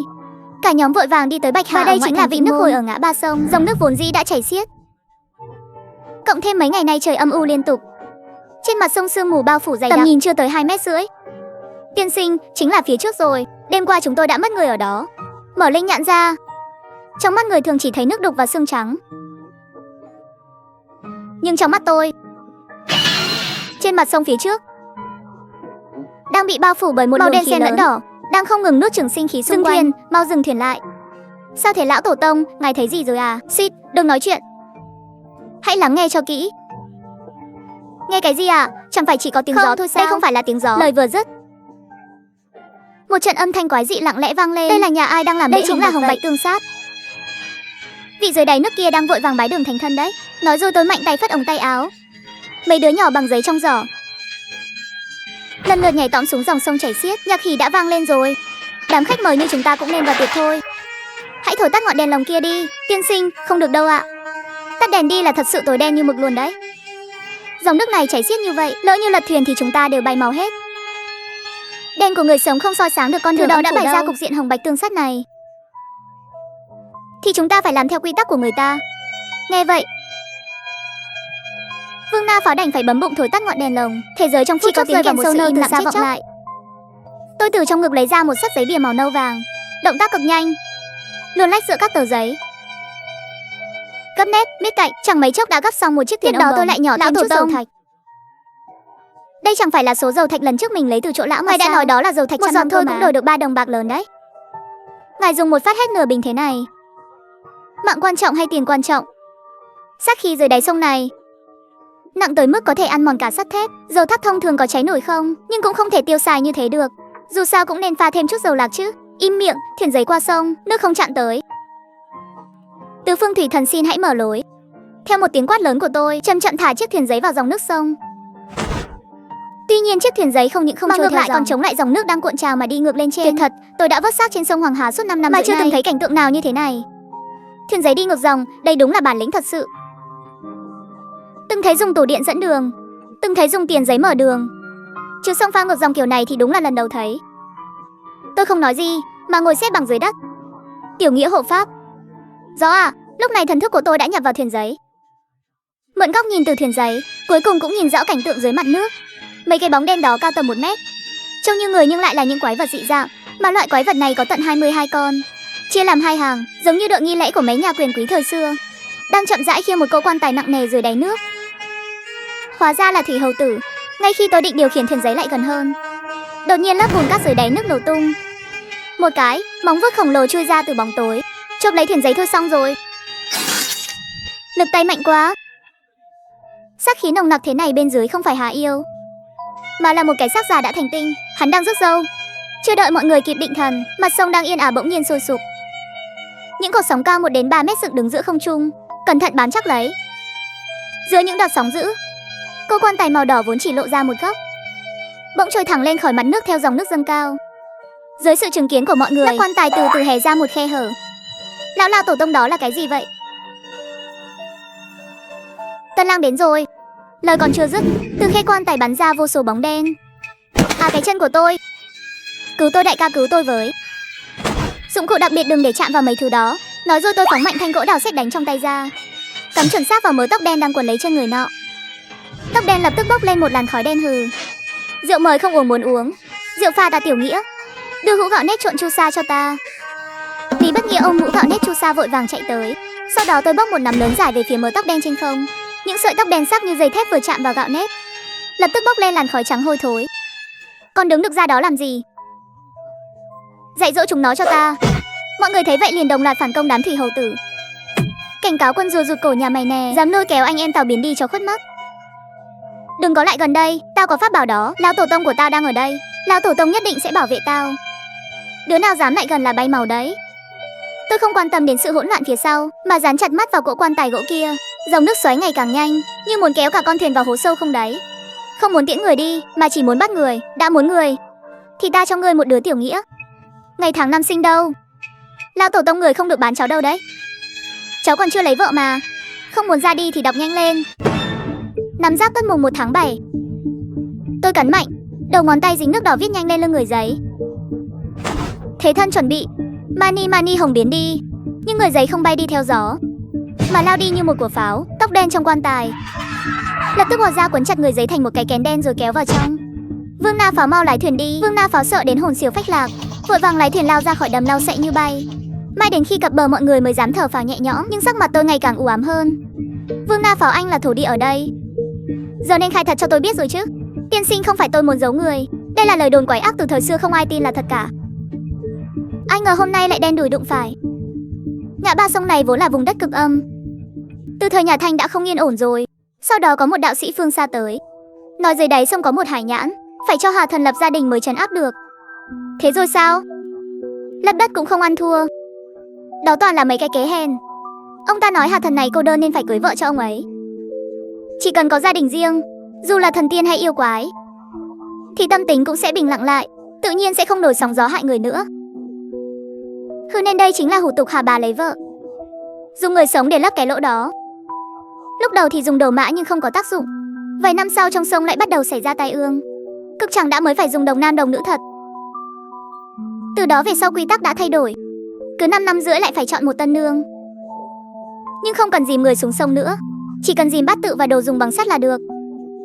Nói đến đây Vương Na Pháo bỗng khựng lại, ánh mắt né tránh như nhớ ra điều gì đó. Liễu Như Yên này tôi có chút ấn tượng. Hình như là khoảng 2 năm rưỡi trước, cô gái này đột nhiên biến mất. Liễu gia nói bên ngoài là bị bệnh cấp tính rồi qua đời. Tôi thấy không phải cô ấy bị bệnh mất đâu, chắc chắn là bị Liễu gia bán bát tự rồi. Cô gái đó tính tình cương liệt, oán khí không tan, dù có phải thành thân dưới nước cũng muốn đào hôn. Cục diện quan tài gỗ này rõ ràng là có kẻ cố tình sắp đặt. Tân nương mà chạy thì hải nhãn sẽ nổ tung. Vậy cái người giấy lúc nãy mà bị phát hiện thì sao? Cái đó trách ta không có não, không phân biệt được thật giả thôi. Nó chỉ nhận nước đỏ và bát tự. Mà Tiểu Nghĩa, bây giờ cậu chính là tân nương thể thân của nó rồi. Lão tổ tông người đừng đùa cháu nữa, cháu là đàn ông đích thực mà. Hà Thần đó bị mù à? Giới âm dương không phân biệt diện mạo, chỉ nhìn vào mệnh cách. Thứ nó cần không phải tân nương, mà là vật tế để lấp lỗ hổng. Cháu không làm đâu, cháu muốn về quê. Kim môn này biến thái quá rồi, cái nơi rách nát này cháu không ở nổi nữa. Được thôi, cậu trốn được mùng 1 trừ trốn được mùng 15 không? Đúng giờ tí, nó sẽ đến tìm cậu để bái đường đấy. Lão tổ tông cứu mạng với, cháu còn chưa lấy vợ mà, còn chưa được hưởng phước nữa. Cháu không muốn ra đi đâu. Hoảng cái gì, nó đã muốn cưới vợ thì ta sẽ tặng cho nó một cô dâu nóng bỏng. Sau khi về, lấy giấy hỏa lôi trong kho ra. Vương Na Phá tìm ít thuốc nổ phá núi, càng nhiều càng tốt. Vâng, cháu tới ngay. Đó là bảo vật trấn hồng của nhà ta mà. Lão tổ tông người định dùng cái đó làm tân nương báo hỉ sao? Nó muốn động phòng hóa trúc thì ta cho nó lên trời luôn. Lúc này trời đã tối hẳn. Lý Bất Nghĩa lái xe bò, tôi thì nhắm mắt dưỡng thần ở phía sau. Xe sóc này trên con đường đất, không khí im lặng đến đáng sợ. Chỉ có ánh đèn xe xé toạc bóng đêm. Ui, ra sao thế này? Đau chân quá, hình như bị cái gì đó cắn một miếng. Duỗi chân ra xem nào. Dưới ánh đèn xe lờ mờ, thấy trên chân Lý Bất Nghĩa in hẳn một dấu bàn tay màu đen tím, giữa dấu tay còn có một chữ hỉ. Lần này thì tiêu đời thật rồi. Lão tổ tông có phải cháu đã là người của nó rồi không? Gạo nếp lúc này vẫn còn muộn quá, nó đã đóng dấu định thân với cậu rồi đúng giờ tí. Kiệu hoa rước dâu sẽ tới tận cửa. Vậy phải làm sao đây? Lão tổ tông người mau nghĩ cách đi. Về đến kho là địa bàn của ta rồi, dù là Diêm Vương tới cướp người cũng phải hỏi xem ta có đồng ý hay không. Về tới kho vũ khí tôi không nghỉ ngơi chút nào, lập tức bắt tay vào làm. Tân nương đặc chế đó, còn Lý Bất Nghĩa thì thu mình vào góc. Ông khư khư thanh gỗ đào sét đánh, mắt không dám chớp lấy một cái, chằm chằm nhìn ra cửa. Lão tổ tông sao cháu thấy lạnh thế nhỉ? Nhìn lên trên kia, Lý Bất Nghĩa theo bản năng ngẩng đầu lên. Cái nhìn này khiến tim cậu ta suýt ngừng đập. Trên thanh xà nhà u tối, không biết từ lúc nào đã xuất hiện một bóng đen lù lù, tay còn cầm đôi giày thêu hoa màu đỏ. Xỏ giày vào lên kiệu hoa thôi. Bóng đen đó bất ngờ lao xuống từ xà nhà, vô thẳng về phía Lý Bất Nghĩa đang run rẩy trong góc. Hư chán sống à? Con dao khắc chuẩn xác đâm thẳng vào vai con thủy hầu tử. Thủy hầu tử hét lên thảm thiết, thân thể nhanh chóng xẹp xuống, hóa thành một vũng nước đen. Lão tổ tông nó tan ra rồi. Đó chỉ là thế thân thôi, chính chủ vẫn chưa tới đâu, nhưng ngay cả mấy thứ này cũng dám vào cửa nhà ta, chứng tỏ đội rước dâu đã đang trên đường tới rồi. Nói rồi tôi ngước nhìn đồng hồ treo tường. Không còn nhiều thời gian nữa, đừng có nằm ườn ra đó như xác chết. Đi bê mấy cái thùng sắt có ghi chữ nguy hiểm kia lại đây cho ta. Lý Bất Nghĩa vừa nghe thấy hai chữ nguy hiểm, tay chân lại bủn rủn, nhưng nhìn sắc mặt u ám của lão tổ tông, đành phải đánh bạo đi bê mấy cái thùng sắt. Lão tổ tông, đây là cái gì thế? Mùi này sao giống mùi pháo đốt ngày Tết vậy? Đây là thuốc súng đen, cũng chính là thuốc nổ tự chế, thôi đến thuốc nổ á. Lão tổ tông, chúng ta định làm gì thế? Bên dưới sông là quỷ thần mà. Hay là chúng ta định đi nổ cá? Chẳng phải nó muốn tân nương sao? Thì ta tặng cho nó một cô. Có điều tính tình cô dâu này hơi nóng nảy một chút. Lý Bất Nghĩa nuốt nước bọt, nhìn mấy thùng thuốc súng đen, cảm thấy da đầu tê dại. Đừng có đứng ngay ra đó tranh thủ nữa. Lúc trời chưa mưa to, đi mua cho ta 10 sấp giấy bạch lộ về đây. Nhớ kỹ, chỉ lấy giấy bạch lộ thôi. Còn nữa, nếu muốn sống sót, ra vườn sau cây liễu năm đó ta trồng, chặt một cành to bằng cổ tay xuống, lấy cành hướng về phía nam ấy. Lý Bất Nghĩa cũng không dám hỏi nhiều, lao thẳng vào cơn mưa xối xả bên ngoài. Nửa tiếng sau mới hổn hển chạy về. Lão tổ tông, giấy tới rồi đây. Cành liễu cũng chặt về rồi ạ. Cậu nhìn cho kỹ đây, gỗ liễu này trong giới âm dương gọi là quỷ phách thủ, dùng nó làm khung xương, có thể hút hết âm khí xung quanh lại, khiến cho thứ dưới đáy sông kia nghĩ rằng đây là vật tế tuyệt hảo bị oán khí bao phủ. Tôi vừa nói, tay vừa múa liên thoát khiến người ta hoa cả mắt. Rất nhanh khung xương hình người đã dựng xong trên đất. Tiếp đó lại đổ thêm ít thuốc súng đen và chu sa vào. Thuốc súng này ban đầu là do các đạo sĩ luyện đan chế ra, bản thân nó chính là mẹ của Chí Dương, cộng thêm chu sa và gỗ sét đánh. Cái này gọi là hồng trăng lôi hỏa. Vẻ ngoài thì nhu mì, bên trong lại mang luồng sức mạnh. Đây cũng là thứ mà những thợ làm đồ mã chúng ta nên học, vật lý trừ tà. Lão tổ tông, người đâu phải đang làm đồ mã, người đang chế bom thì có. Một phát này nổ xuống thì Hà Thần chẳng phải bay thẳng lên trời sao? Khử lên trời cũng là phúc phần của nó. Chẳng mấy chốc, một tân nương giấy mặc giá y đỏ rực đã được làm xong oa. Lão tổ tông trông đẹp quá đi mất. Hay là đừng nổ nữa, giữ lại đi. Nghĩ cái gì thế? Thứ này là dành cho người đã khuất, hay là cậu muốn kết duyên với nó? Không, cháu chỉ thấy nó đẹp quá thôi. Thấy hơi phí à? Không phí đâu, cái gì càng đẹp thì thường lại càng nguy hiểm. Đó là chân lý ngàn đời không đổi. Vừa lúc đó, cánh cửa sắt vang lên tiếng va đập trầm đục. Đến rồi lão tổ tông. Họ đến rồi kìa, gấp cái gì? Phấn son còn chưa khô đâu. Nói xong tôi đưa tay kéo chốt cửa ra, thấy bên ngoài đứng dày đặc người. Rõ ràng là một đám rước dâu cõi âm, nhưng lão nhân không những không trốn tránh, mà còn đích thân tiễn tân nương giấy lên kiệu hoa. Tân nương này tính tình hơi nóng này, các người phải khiêng cho vững đấy. Dâu lành đã đến, mời tân nương lên kiệu hoa. Suýt, lão tổ tông liệu có ổn không thế? Người đã thử qua bao giờ chưa? Thứ chúng cầu là hôn sự, chứ không phải đòi mạng. Chỉ cần tân nương vào trong kiệu thì coi như việc đã thành. Tiếng kèn siêu nà bỗng đổi nhịp, vui tươi đến mức điên cuồng. Nhưng trong đêm mưa bão này lại nghe vô cùng chói tai. Mau đi theo thôi. Tiên sinh, chúng ta thật sự phải đi sao? Nhân quả này đã kết rồi, nếu không giải quyết thì sáng mai kỳ môn này chỗ nào cũng toàn cá hẹo thôi.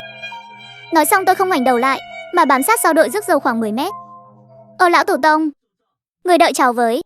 Mọi người vừa ra khỏi thành, cảnh vật bên đường dần trở nên kỳ quái. Con đường đất lẽ ra phải lầy lội thì lúc này lại phủ một lớp rêu xanh dày đặc. Ở đây không phải đường đi Bắc Hà, đây là đầm lau sậy phía nam thành mà. Sao hướng đi lại thay đổi rồi? Đừng có nhìn đường, đây là quỷ vực đó. Thứ dưới nước kia đã hút hết âm khí trong vòng 3 dặm quanh đây về đây rồi. Hiện tại chúng ta đang đi trong ruột của nó đấy. Nếu để bị ló mắt thì cả đời này cũng không thoát ra được đâu. Lão tổ tông, cháu cảm thấy có ai đó đang kéo cháu từ phía sau. Đừng có quay đầu lại. Nói rồi tôi vung tay ném một lá bùa vàng ra. Một tiếng thét thảm thiết vang lên từ phía sau Lý Bất Nghĩa. Mấy cái bóng ma này mặt dày thật đấy, đã vậy còn định tranh thủ kiếm trác nữa chứ. Đại ca, chỗ này quái dị quá, chân em bùn rụn hết rồi. Bùn rùn cái con khỉ, thi thể của anh em vẫn chưa vớt lên được đâu. Đứa nào dám rớt lại phía sau hay bỏ chạy, tao về sẽ đuổi thẳng cổ khỏi trấn Hà Lầu. Đi mất nửa canh giờ mới tới Bạch Hà. Lớp sương mù phía trước bỗng tan biến. Lúc này Bạch Hà đã hoàn toàn thay đổi diện mạo. Giữa sông là một vòng xoáy khổng lồ đang cuộn trào điên cuồng, giống như một con mắt khổng lồ thông xuống địa ngục. Dâu lành đã đến. Lời vừa dứt, tân nương giấy cứng đờ bước ra khỏi kiệu hoa. Cô ta đứng trước quan tài từ từ cúi đầu, giống như đang hành lễ với ai đó thật sự. Tiếp đó nước sông đột nhiên rung chuyển dữ dội. Một bóng đen khổng lồ từ trung tâm, vòng xoáy chậm rãi trồi lên. Vì hạt thần mà mọi người hằng kính sợ, hóa ra là một con chăn khổng lồ sắp hóa dao. Ái chà mẹ ơi! Đây là con dao long mà, lão tổ tông, liệu thuốc nổ của chúng ta có xử lý nổi cái thứ này không? Tôi không nói gì, tay cầm mồi nổ, chăm chăm nhìn con chăn khổng lồ kia. Gần thêm chút nữa đi. Lượng thuốc nổ bên trong người giấy tuy nhiều, nhưng cơ hội để kết liễu chỉ có một lần. Con chăn khổng lồ dường như rất hài lòng với tân nương giấy, nó từ từ há cái miệng đỏ làm ra. Nhưng đúng lúc này, động tác của con chăn bỗng khựng lại, đôi mắt màu vàng sẫm đột nhiên xoay chuyển, lao thẳng về phía tôi. Trưởng quỹ người mau chạy đi hừ. Ngươi cũng tin tưởng đấy chứ, đã muốn ăn ta thì phải xem phúc phận của ngươi đến đâu đã. Tiên sinh người mau tránh ra đi. Nhưng tôi không những không nhúc nhích, mà còn ung dung lấy thanh kiếm gỗ sét đánh ra. Mani hồng đi cho ta. Kiếm gỗ sét đánh hóa thành một luồng hồng quang, cắm thẳng vào cái miệng đỏ lòng tanh tươi của con chăn. Nó đau đớn rụt người lại. Ai chả biết đau rồi cơ à. Nhân lúc nó đang sơ hở, tôi đã tụ được một luồng khí cực mạnh trước ngực. Một tiếng nổ kinh thiên động địa phát ra từ bên trong cơ thể tân nương giấy. Cả khúc sông Bạch Hà dường như bị ai đó lật tung từ dưới đáy lên. Ngay cả cỗ quan tài gỗ kia trong đợt nổ này cũng lập tức bị nổ thành muôn vàn mảnh vụn. Mẹ ơi, lần này chắc nổ phẳng cả khúc sông luôn rồi. Xúc sinh vẫn chỉ là xúc sinh, bị thương một cái là không giữ nổi chút thần tính nào nữa. Con chăn hoàn toàn phát điên, không còn kiêng dè sự đe dọa của kiếm gỗ sét đánh nữa, giống như một con quái thú mất kiểm soát, lao thẳng lên bờ sông. Lão tổ tông, nó lên bờ rồi. Nó lên bờ rồi kìa. Cả đời này ta làm đồ mã nhưng chưa bao giờ làm rồng cả. Nói rồi tôi lấy từ trong ngực ra một sấp giấy. Mà đây không phải loại giấy bình thường, đây là giấy long tu tiên mà lão tổ tiên truyền lại. Tiếp đó tôi nhanh chóng gấp lại. Sắc mặt cũng trở nên trắng bệch trong nháy mắt. Sinh cơ trong cơ thể đang bị con rồng giấy điên cuồng hút lấy. Tay cầm kéo cắt định đất trời. Một tờ giấy hóa rồng chấn động sơn hà dậy mau. Con rồng giấy màu vàng bỗng bay khỏi lòng bàn tay, bắt đầu phình to dữ dội giữa không trung. Con yêu mãng màu đen và con rồng giấy màu vàng trong đêm tối mịt mùng này, hai thực thể khổng lồ lao vào nhau một cách dữ dội. Trời đất ơi, có phải tôi đang nằm mơ không vậy?